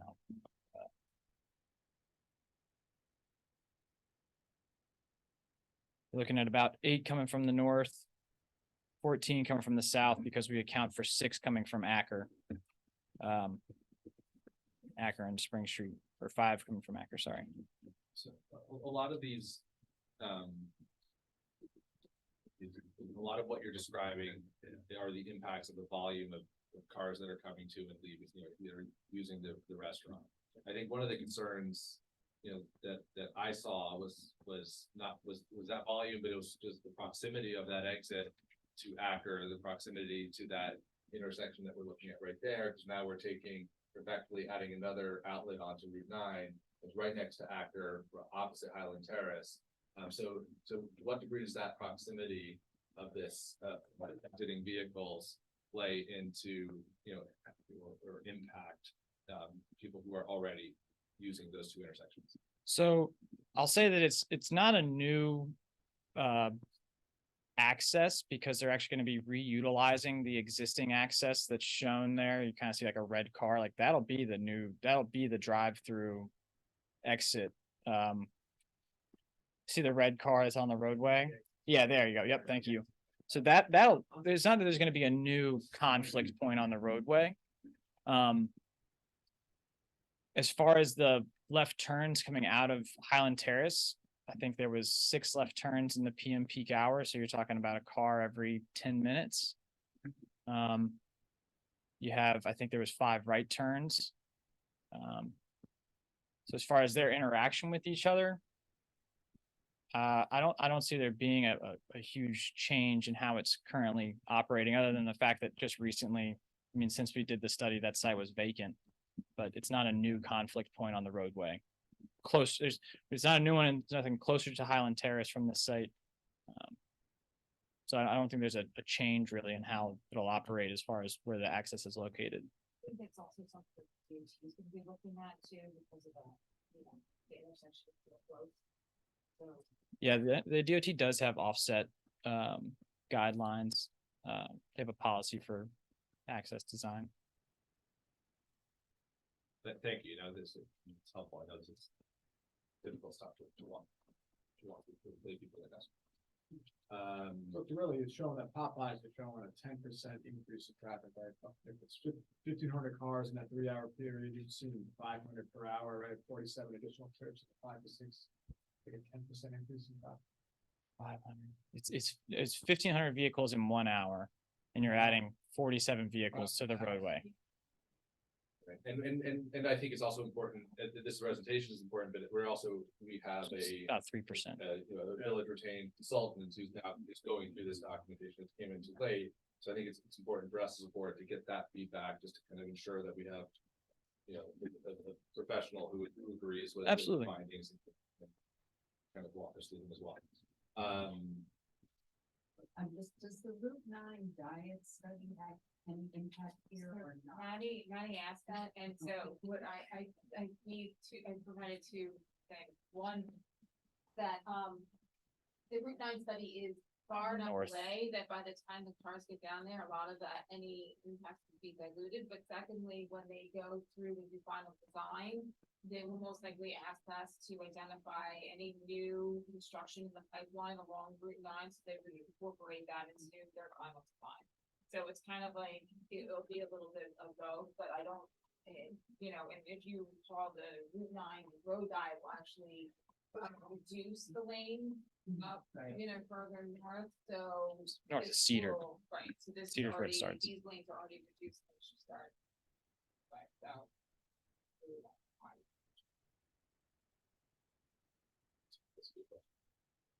Great minds. All right. So, any other board questions on the traffic study, on the site plan? I think that it was kicked off with the request to look at these variances. I think that just want to be clear, and maybe Tony, you can help us. So there's the 2-foot driveway setback. Can we just kind of locate that on this photograph or rendering?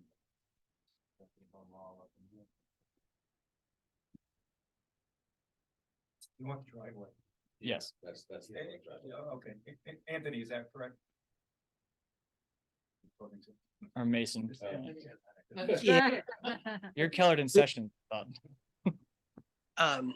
We could hear you good, but the rest of the planning board members is very hard to hear. Can you just repeat the question?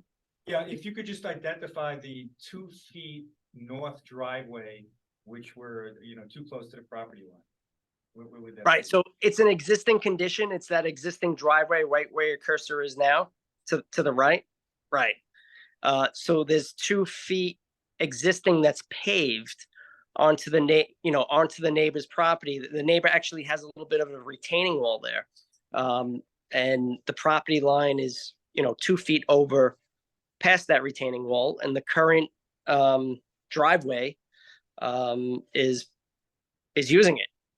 If we were to stop that 2 feet before and put our curb 2 feet before, you'd wind up with a gap 2 feet between our curb line and the neighbor's retaining wall, and that gap would probably just grow weeds.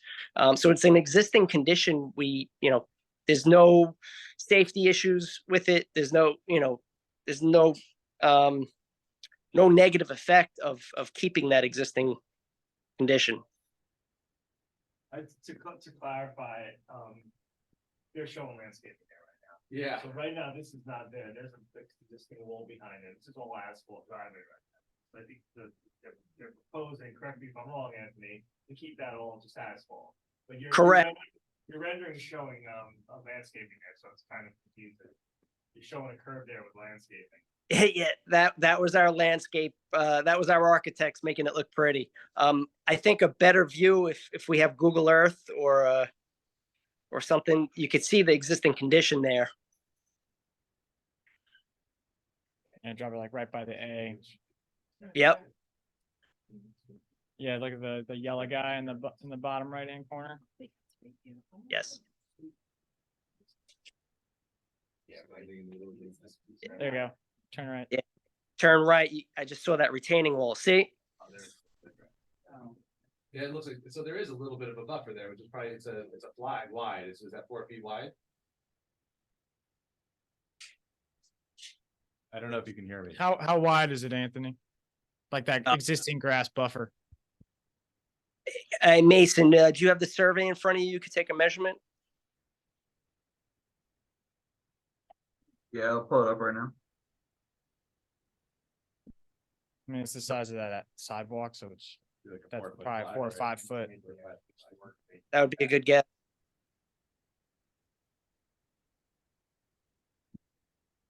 Yeah, so you don't have that full let's say it's 4 or 5 feet. You don't have that full strip to, mow. You're going to be left with a narrow 2-foot strip. I mean, yeah, we could keep it grass and mow it, but The proposed driveway is gonna clip some of that.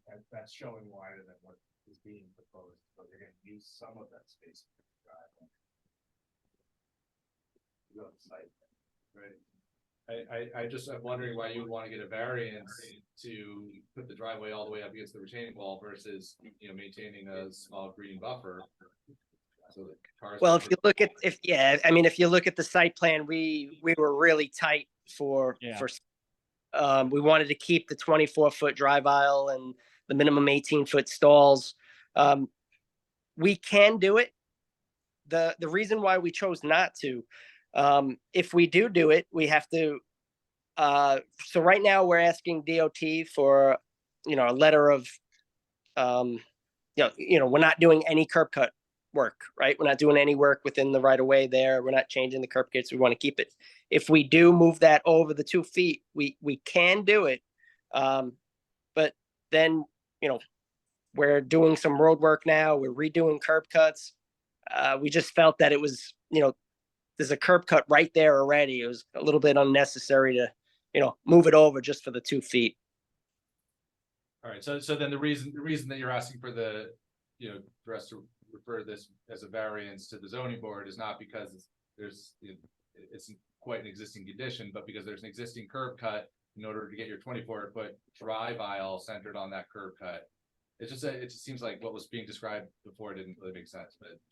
Right, yeah, so if we move it over 2 feet, then the curb cut doesn't align with the drive aisle, right? So we'd have to.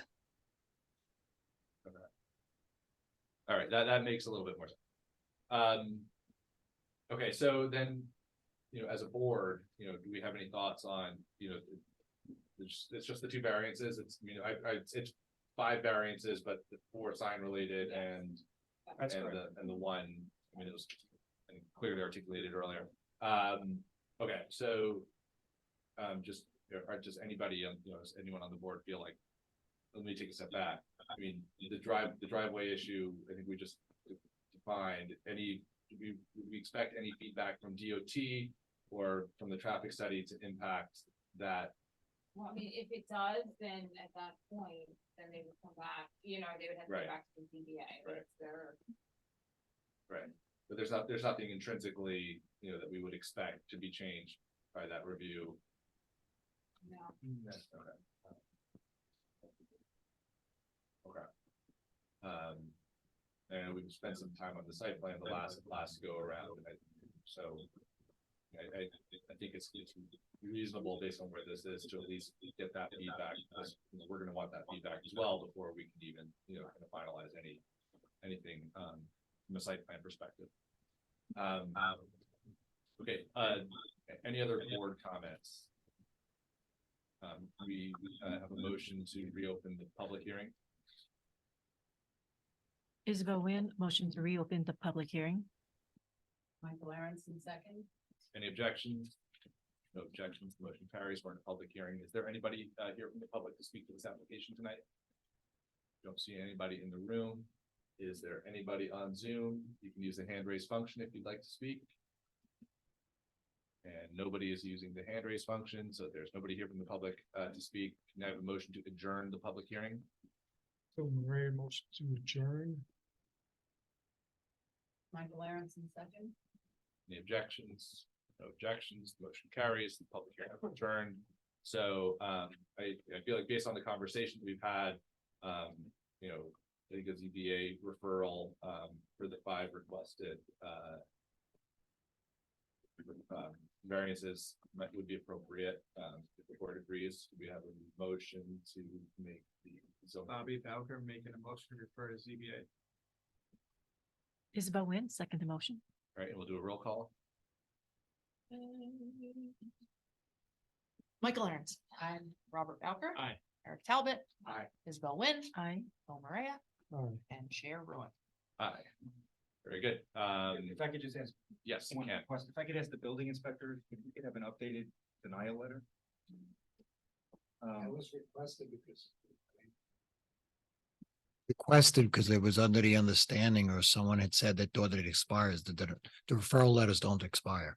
Oh, okay. Except, I mean, normally, it's 60 days from a building denial letter, but, okay, so we're good. I'll defer to staff on that question, but yeah, if that's. Yeah. We don't have anything in our law that says a referral letter will expire. So I would do an update if you had some changes where you were needing additional variance, but if there's no changes, no expiration In the date. building denial letter, there might be some changes, because I think there were, you might have misunderstood the variances. Mr. Davis, would you mind just walking over? Oh, the I'm microphone? sorry, I apologize. So in our revised phronesis letter, it states regarding the sign variances, the exact numbers. So that might be updated.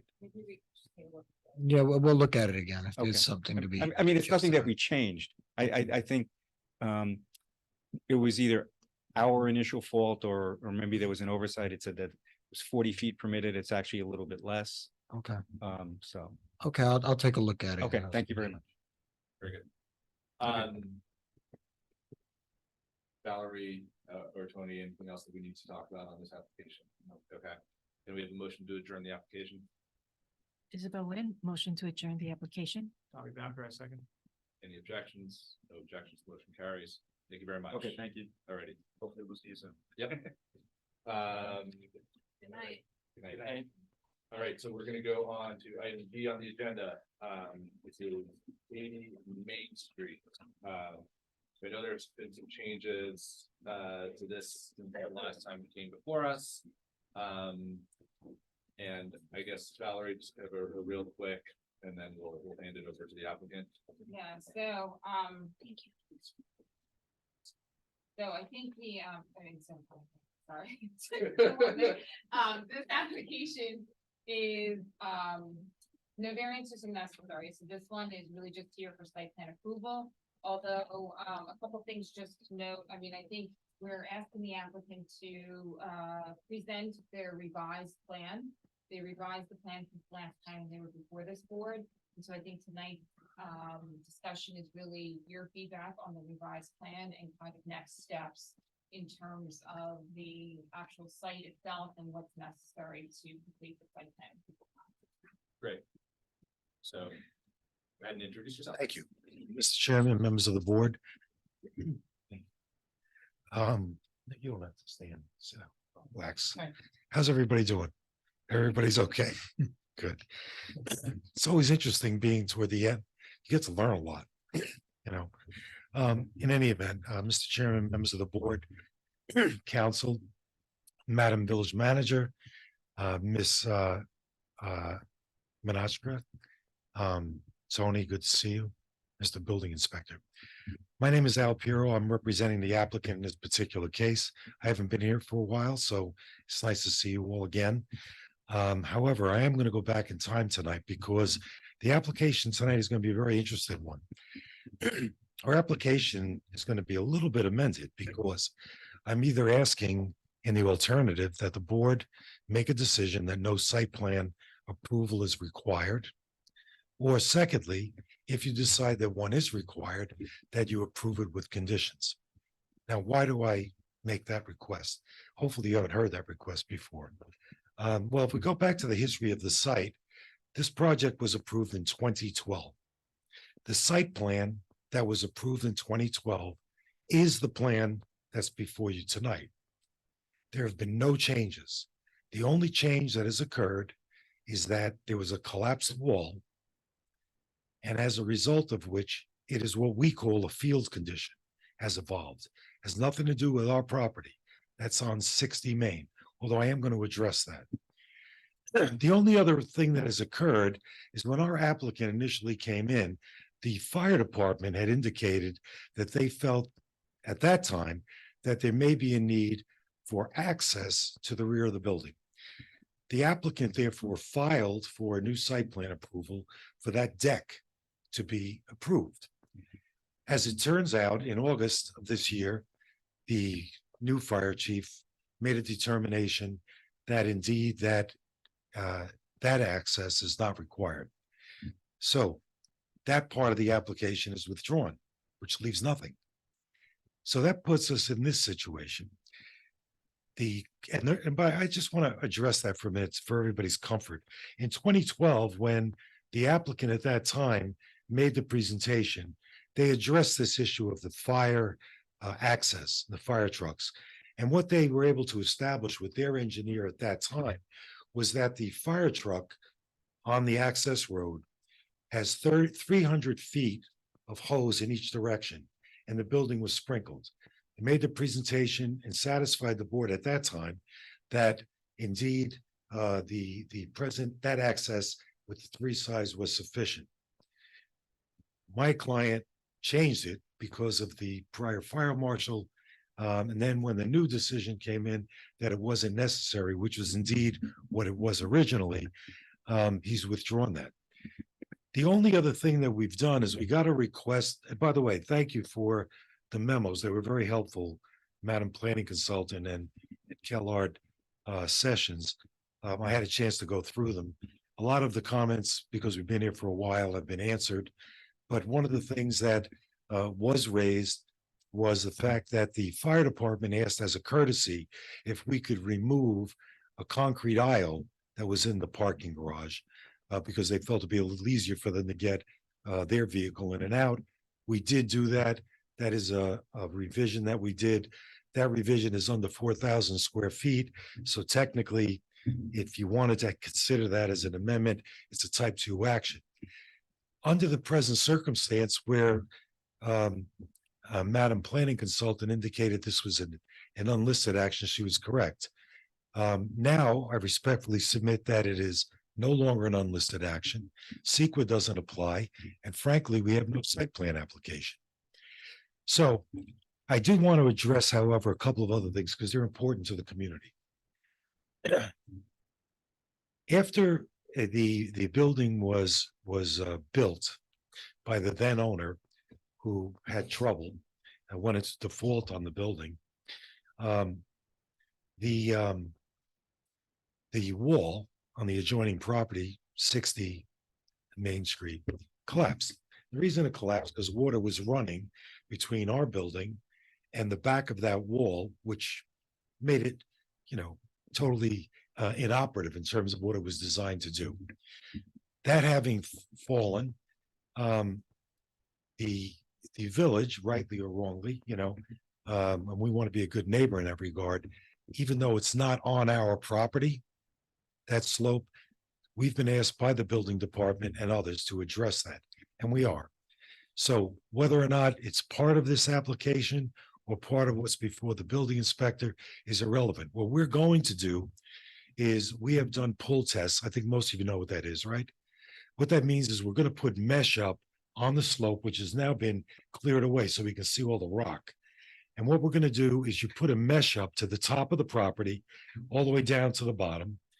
And our property line, I think, is about 20 feet out, but there's a long drop down to the street.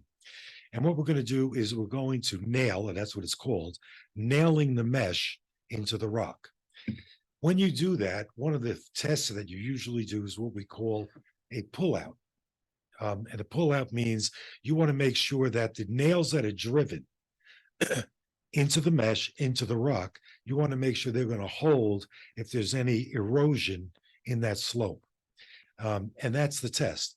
And it's not very difficult to do, but you need engineers. Our engineers have done it, and they have concluded that what we have designed is totally appropriate.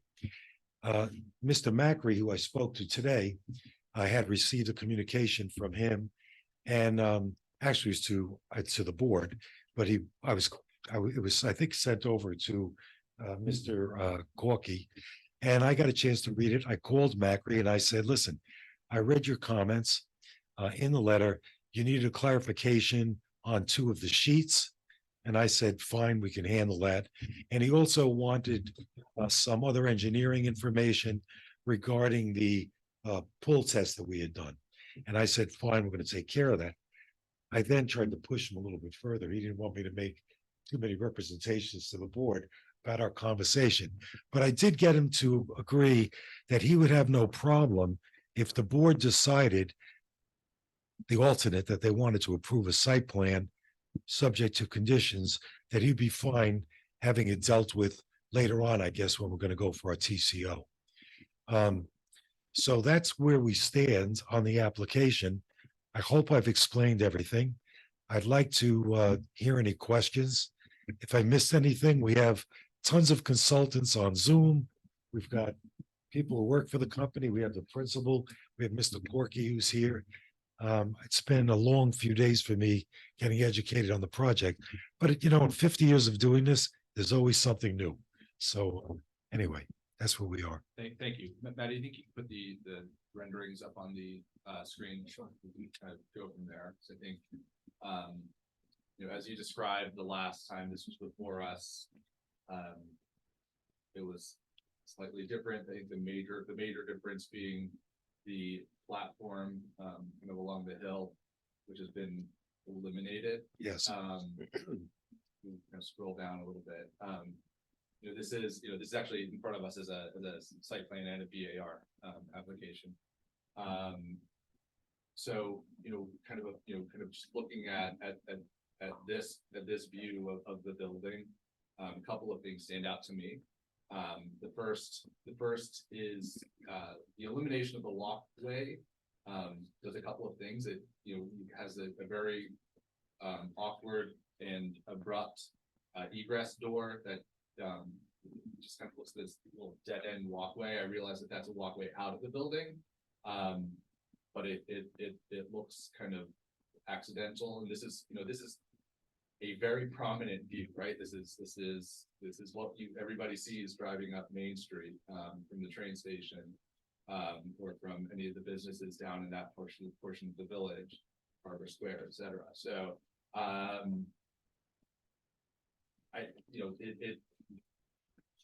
have an issue just kind of with how that abruptly looks. This shows a nice green strip.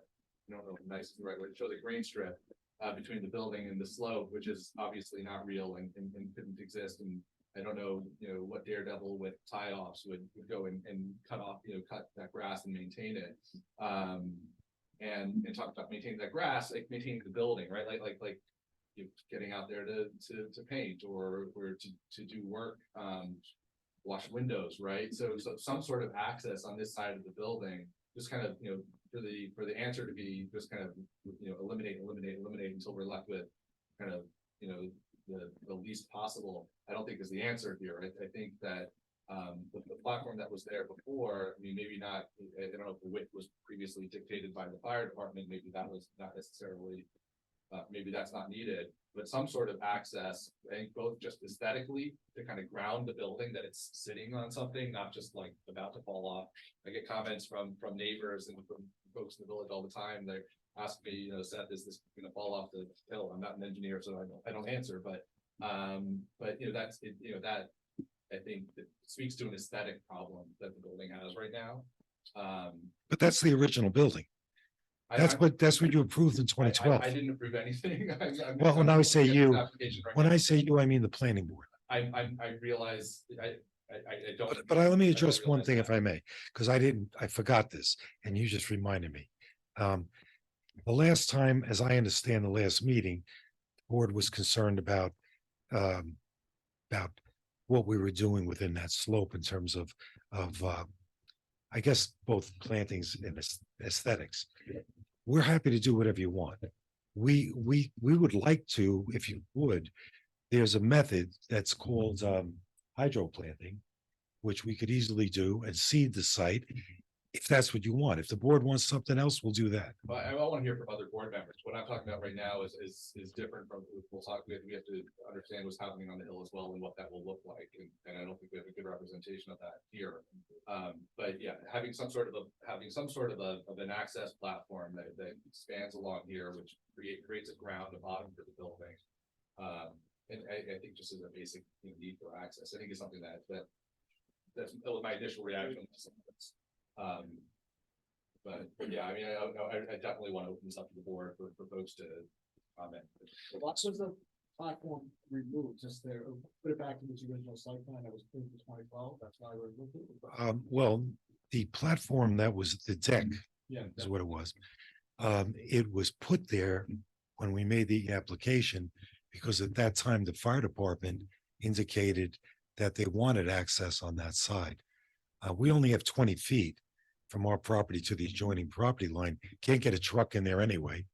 How are you going to maneuver it, back it up, etc. So once we ascertained in August that it was no longer needed is when we removed the deck. And I would also say there's a reason for that. And there's a reason why it's difficult to have, if you want to call it a planting along that side of the building.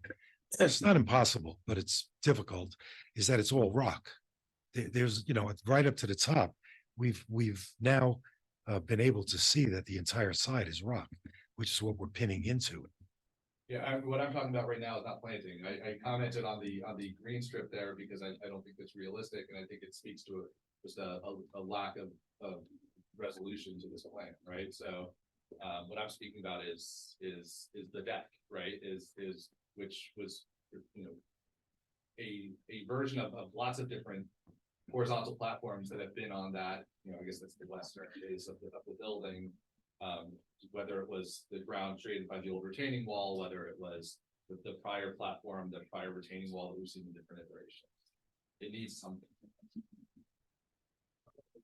I think right now what you see when you drive by that is you actually see the green PVC leaders down the foundation of the building. I'm not sure if those are always going to be exposed, but currently when you're driving by the site, that's what you see is the connection. Yeah.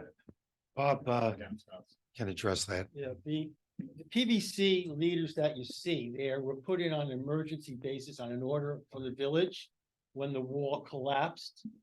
And they were put into because there was no drainage that was installed in the building. Really? That's the wall came down, the gutters and leaders, the foot drains, they were not installed, which was uncovered even more clearly when they cleaned up. That was the negligence in a lawsuit that's going on now. I think the village is a defendant in that lawsuit, in fact.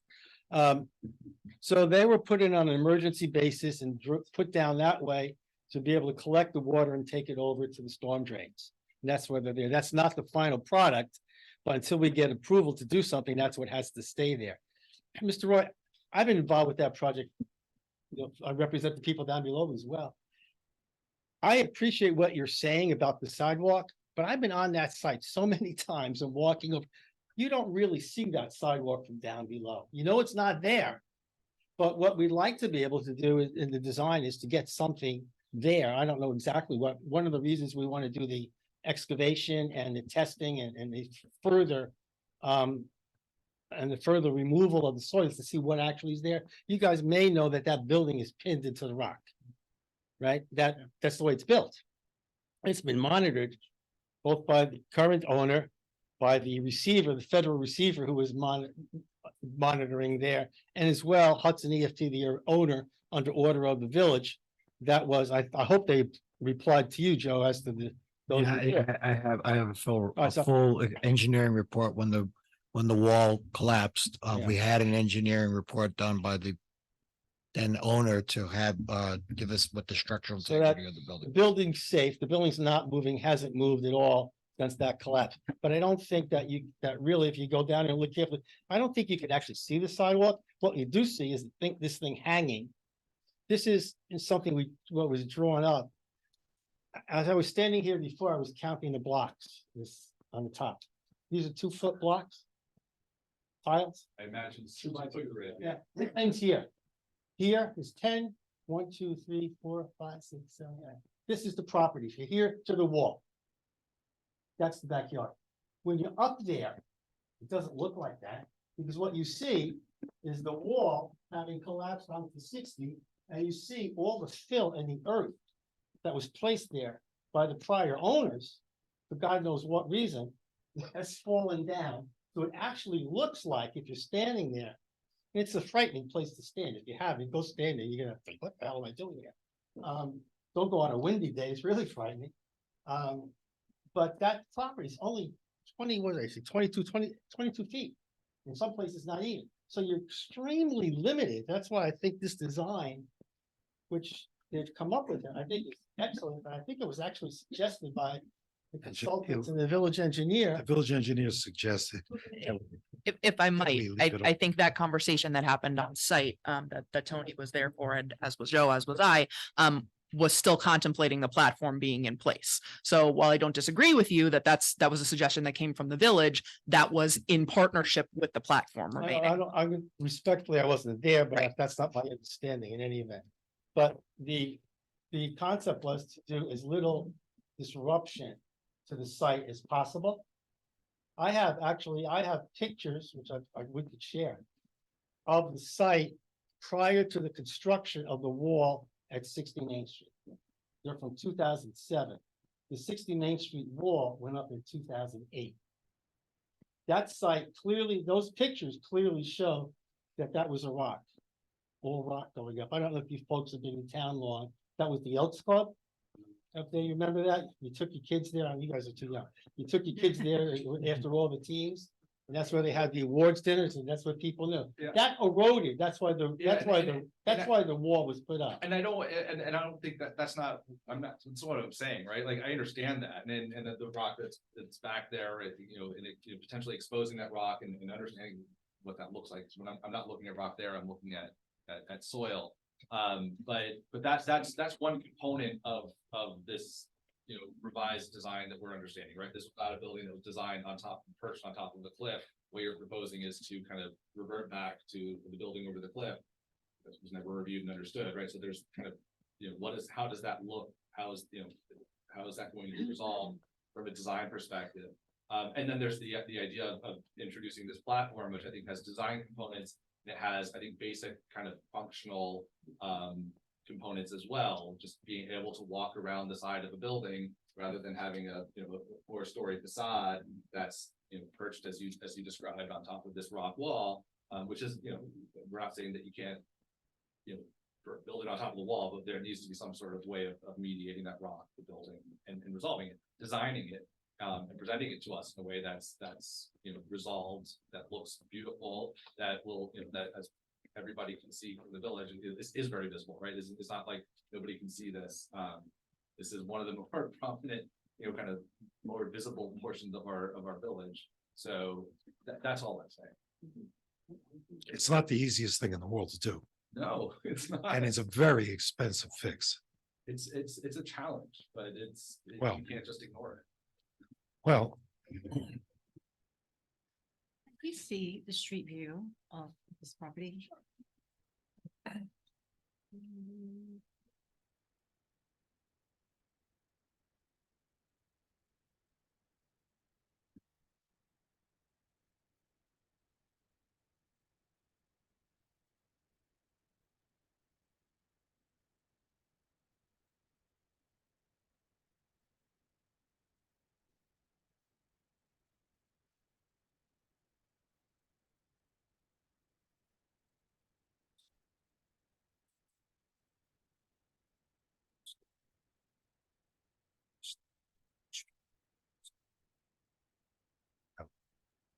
well, that's my concern too. Nobody should put a retaining wall up there, and put soil on top of rock. That's what happened before. Not doing that, to have the same problem happen again.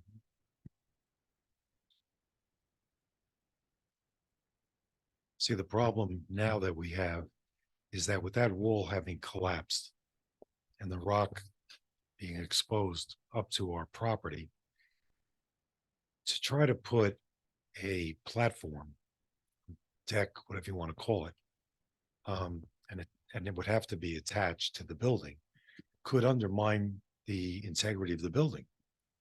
I just don't see that as being a practical solution. I get the aesthetic part. I don't know why there couldn't be planting somewhere along the top of the slope, put in within the mesh that could, do something. I mean, I'm not a landscape architect, so if I'm inaccurate, excuse me, but it would seem to me anything is possible these days.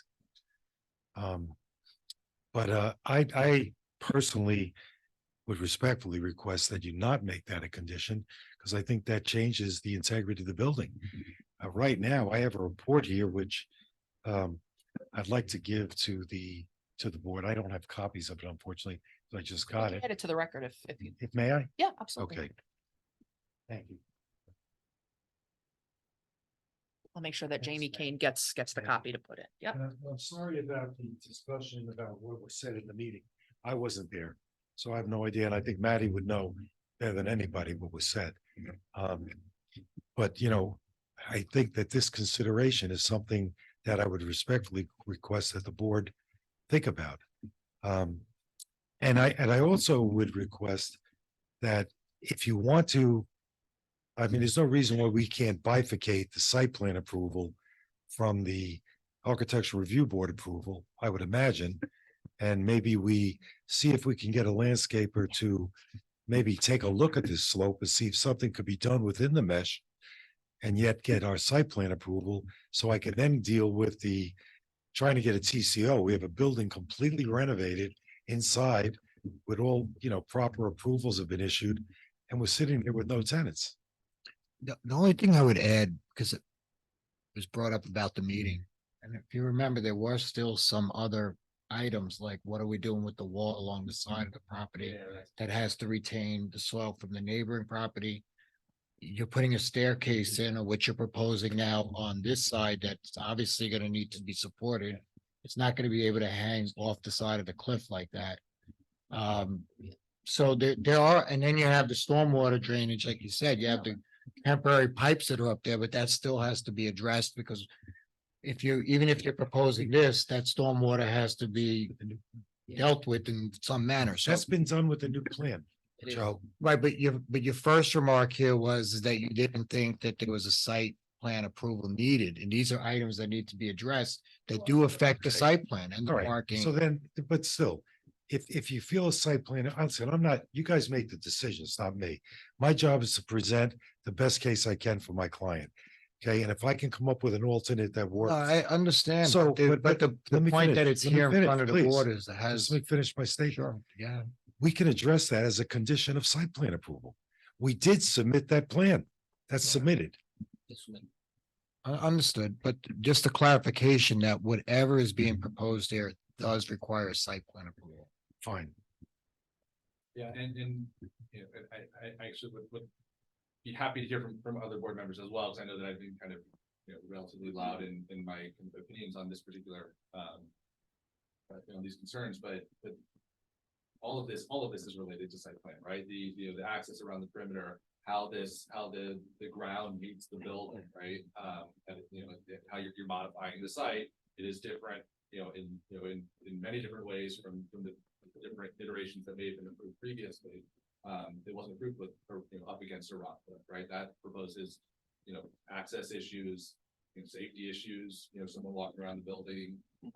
You know, as far as this, you know, you noted structural concerns, you know, we have professionals here in building codes that can look at how that is designed and worked. It wasn't a problem when it was presented to us when the fire department required it last meeting. So I imagine that that's something that you guys can look at and understand. But you know, in as far as the landscaping comments, you know, if it's exposed rock and it's clean and we can kind of demonstrate that that's what it's going to be, we need to know what it'll look like, right? Like know what it is that you're planning to do. I mean, these aren't conditions of we'll see what it's going to be. Just, you know, these are a site plan, right? So we need to see the site plan, and once we get it resolved, if there are a couple of outstanding conditions that we, you know, think it's right now, place on it, then that's fine. You can see it right now the way it's gonna be. The only difference is gonna be, you're gonna have a mesh over it, and then it's a question of whether the board wants to seat it. Yeah, because we don't, and Joe knows when the meeting happened, he said, Joe, I'm sorry, Friola, Paul said, don't, don't put nothing in the hill. I don't want nobody to stay in the hill. The hill is very high, very steep. One day after this mess is done, something's going to be in the front because there's going to be a building the bottom, and this is what he told me. And I know that hill for 30 years, he said, and you know that he always used to be steep, and he said that, and he always used to have green. So, you know, before the wall, it used to be a hill, same thing almost. And this why, you know, we did nothing. The green piece, the sidewalk is going to be there. It's around 5 foot. It's going to be green, like exactly like it shows. The bottom, we don't put anything because he told us to recommend us to not put it. But that is like all said, it can be a condition. We can add anything. It's just, you know, it's after we put the mesh, after we put the pins, we can spray any seeds, anything, and whatever grows in the rock grows, because you cannot put soil in the rock. But that was the concern that we discussed, like you're gonna put soil that's not gonna stay. No. Well, no, I agree with that, like, you know, with some sort of, you know, less heating or something. No, but you can see happy- over happy to the see that. netting. After you put the netting, you gotta spray. Whatever stays there, stays. Whatever grows, grows. Because nobody gonna maintain. It's too steep. You're not gonna. I or think maybe that, bring it that was Paul Ferrelli's concern about maintenance. Really don't have to look at it both side of dirt.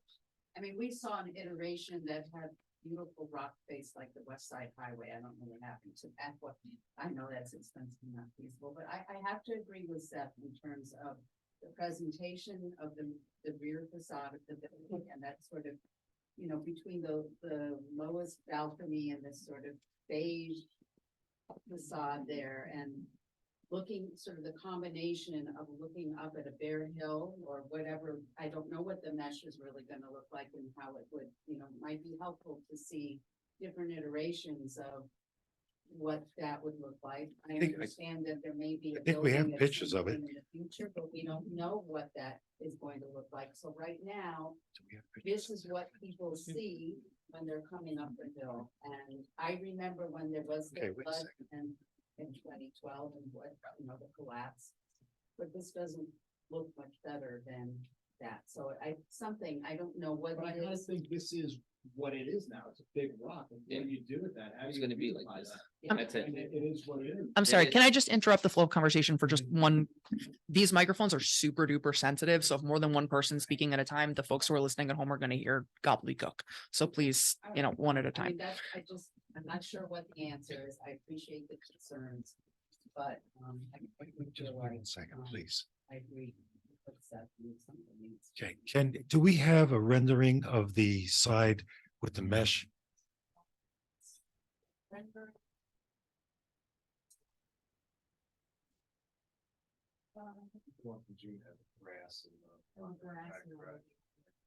I think that was a mesh, but that was a planted mesh. I think that's what this is. Is this what you meant?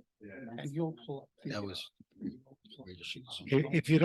If you don't have that, I can ask Elio, who's on Zoom, one of our engineers, to pull it up and put it up on the screen. We can only prevent, or we can only present what's part of the file that the public has already. Oh, I see. Okay. But even that image though that we were looking at, because, take the greenery out of it for a moment, right? Because I think there's a couple of differences there's several differences between this plan and what was presented tonight. So there is this ground that continues around the perimeter. There's a siding on the building that continues down. So it's not just the kind of the bare, stucco foundation going down to the rock, right? It's like acknowledging that this is a unusual condition and it's trying to resolve it architecturally. And I think the plan that we saw tonight just stripped all that off and said, it's good enough. I think it bring that flagstone all the way down, make it look much better. Well, we just said that. If you want us to do that, we can do that, One of which will bring it closer into the slope. I'm curious, there's a door shown on this drawing that is. That was initially where, because you had the deck, the door was put, where it could be accessed by the entire deck. Now, once that's gone, the door is on the other side, the corner of the building. That's why you see the stairs there with that little door entrance. They're proposing to close the one in the middle and put it at the end near the parking lot. Yeah, I mean, and that's. That one, yeah. You look at that one image to the next, and it's acknowledging that you're not gonna plant greenery on the stone cliff. The stone cliff it's exposed stone that has its own kind of beauty. But it just seems like this is the expedient way of chopping it off, but to the detriment of the community. I also just kind of want to chime in. I know we're very, very focused on the building itself and the immediately adjacent area behind it. But, part of the site development plan does include slope stabilization. This property experienced a catastrophic failure on that. But that's what we're doing. That's what the mesh does. It stabilizes the slope. And this is being. You know that. Which I So understand. I think that also still, I think the structural engineer needs to review that, right? We're waiting for comments back on that. I know there's comments out on color fashion. Right, so I think there's still outstanding engineering issues that need to be dealt with as well. The only outstanding engineering issue that I'm aware of, and I'd like to know if there are others, is Macri's letter indicates that he wants to know about the comparison of two sheets, number one. And secondly, he's requested us to give him, as I understand it, some calculations, which we are happy to do. That's the only thing I know of. Well, I also know that when we had the meeting at the site, there was also concern with the soil that was removed and now is at the bottom of it, what we were gonna do with the stabilization of that in the meantime. And if that is if you're planning on having that completely removed, There'd be no soil under the. okay, so that also would require part of this process to do an excavation and fill permit because you're removing an exorbitant amount. But of it's not soil. on our property. Some of it is, and I'm sure some of it is on the neighboring property. But you just said that the property line is about 20 or somewhat feet. So there is soil that was there that has been removed. That requires an excavation and fill permit that has to be issued by this board. So there are still aspects of and again, we're talking about the stormwater controls. There's a number of things that have to be addressed as part for this board to even be able to consider the site plan. Yeah, and I do want to step in here for a moment. There's a lawsuit going on, as you know, on the adjoining property. the neighbor doesn't want anything done on his property. We have an access agreement so that we can put the mesh up. I can't control what the neighbor wants to do. We're not really, taking that aside for the moment, which I understand may be, something else that needs to be resolved. I think we've outlined, several issues for you guys to look at, understand and resolve. Can we just go clearly- through them again? Sorry. Yeah, no, absolutely. That's what we need to do. Am I, Yeah. whenever it's, I'm sorry, I don't know who's speaking right now, and I'll give you a moment in a second. I just want to outline kind of where we were. Just make sure that you guys are getting clear feedback, so you can come back to us and we can kind of reach a resolution, which I think is important to everybody here, right? Yeah, no, understood. And I'm going to I will let him, but I just wanted to kind of complete this thought. And then I'll let you guys wrap that up. We still have to go into a public hearing and then move on to next steps. But we talked about just kind of clearly representing the stone on the hill, and this is kind of visually in plan, the exposed stone that you're proposing that will then be meshed back to the meshed in place. This board is waiting for some feedback from the village's consultants, the structural consultants. I realize that you may not see that as major significant, but it's important for us, obviously, to have that paper. You understand that. Important to both. And then we have the kind of architectural and kind of, well, let me stay on the site plan, because that is a site plan component. The idea of making sure that the building, that the wide breadth of this building, which is now being proposed to be sitting on top of effectively a sheer cliff, is accessible. That folks can walk around it, maintain it, fix windows, wash the facade, fix the facade when it breaks, do all of these things, without, major earthworks.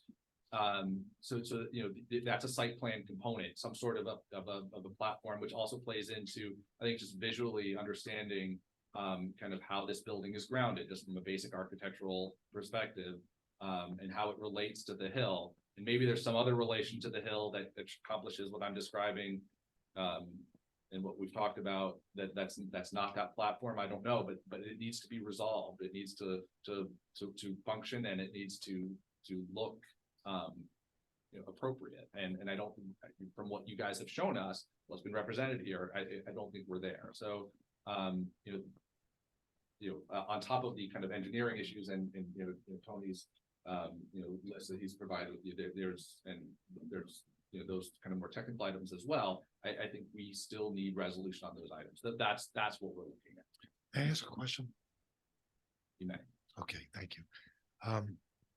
Would it be helpful if, assuming that the platform issue or the deck issue is a complication, which I believe it is from an engineering viewpoint, in terms of the stability of the building, it may be wrong, but just from a layman's viewpoint, from what I know, doing this for a while, what about if we just took where the stucco is on the bottom half of the building and put in some component, whether it's brick, stone, or whatever, to bring it in to the hillside?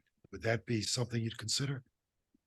I'm not, I can't tell you what would work or not exactly. I think we've talked about having access around that perimeter. I think we've talked about resolving the meeting with the cliff. I don't want to get into like a design nuts and bolts here, because I think you guys need to present something for us other than a hypothetical statement.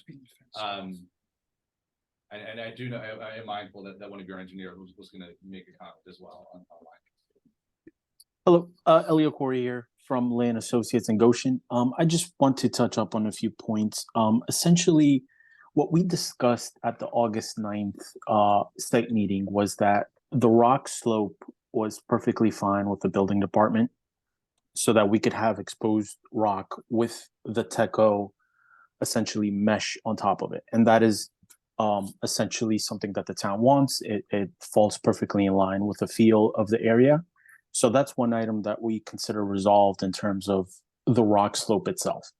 The other item that we consider resolved as well is because if we are to go back to the platform, the rock wall would still be there. So the aesthetics of the building and the aesthetics, if you're to look from down on to Main Street, it would be the same exact. You would just go from essentially having a a deck running across the building as opposed to just a staircase on the left side of the building. So we don't see any differences in terms of aesthetics that the deck will make, other than obviously incur massive expenses onto our client. The other item is we did submit all of the required paperwork after our August 9th meeting, which was essentially the sheets by Mr. Quill, which were the structural drawings, and then also the phasing plan in order to do the pull tests.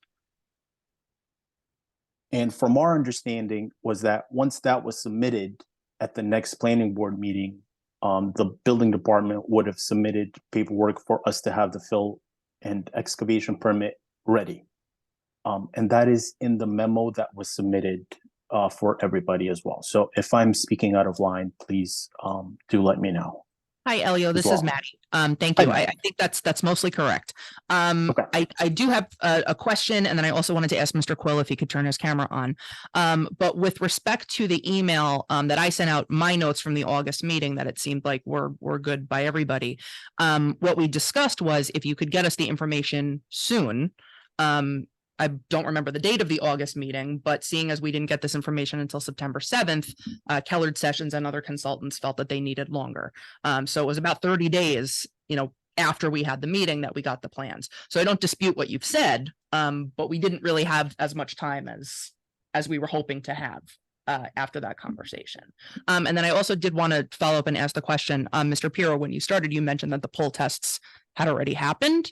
Sorry. You mentioned that the poll tests had happened. As I understand, well, I'll leave that up to the engineers. My understanding is what they do is they do an efficiency analysis based upon, upon what they're proposing in terms of the type of mesh, the size of the mesh, size of the nails, etc.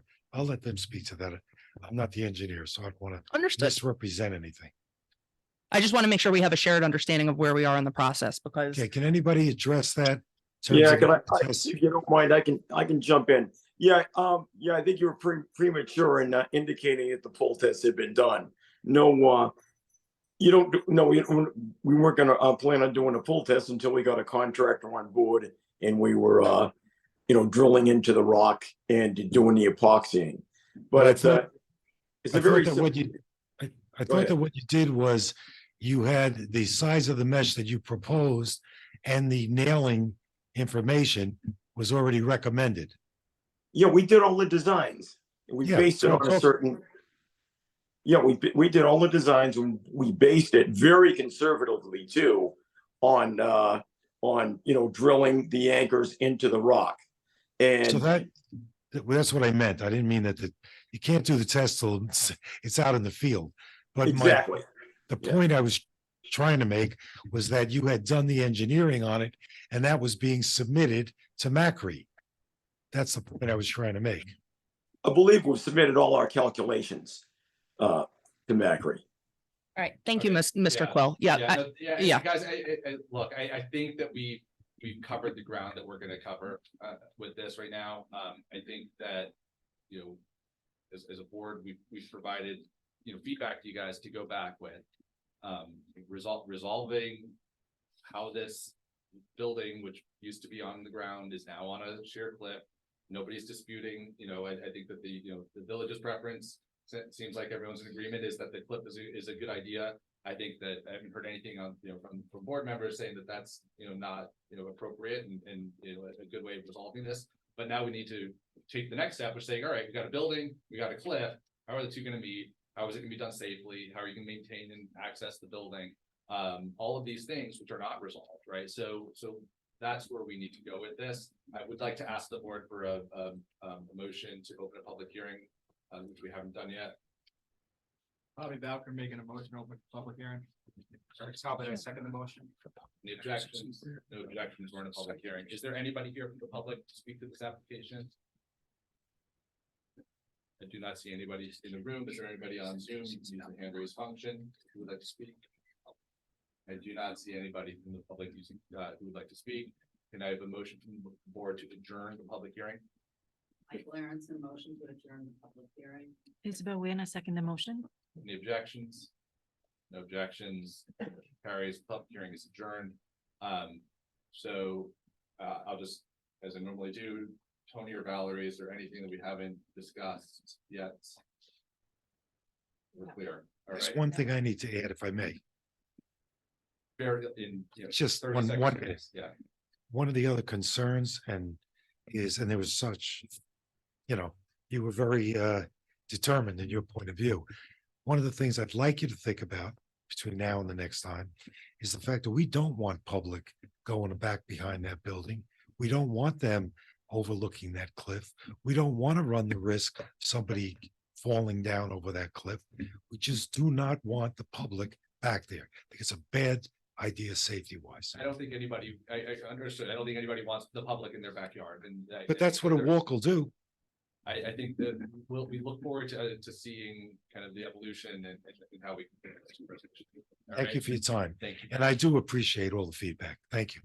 Thank you for your time. Thank you. Can I have a motion to adjourn the item? Eric Talbot, I'll make a motion to adjourn the item. A second. Hi, Dr. A second. Any objection? No objections, motion carried, the item is adjourned. I'm just gonna jump back. Did we ever get anybody here from? We did not. Did not? No. Okay. Yeah, I'm gonna give it to Jane. For the record, I was going back towards. I don't even remember. 72 Croton. Okay, very good. So I guess, we will not speak to that. So is there anything, I just want to make sure, looking at our agenda, I know it's late. Oh, the minutes. The minutes. Oh, you see? All right. Sorry. Bill is here. Very, very quickly, let me make sure we're getting the right one. So for the June 27th meeting, we had myself, Michael, Eric, and Bill present, which is 4 people, which is a quorum. Of those 4 people who are here, I have a motion to approve the minutes from June 27th. Michael Aaron's a motion to approve the minutes from June 27th. Bill Murray, second. Any objections amongst that group? No objections, motion carries, those minutes are approved. I will sign these. All right, motion to adjourn the meetings. Isabel Wynn, motion to adjourn the meeting. Second. Michael Aaron. Objections, motion carries. It's closed. Thanks, guys. Thank you. Yeah. Night.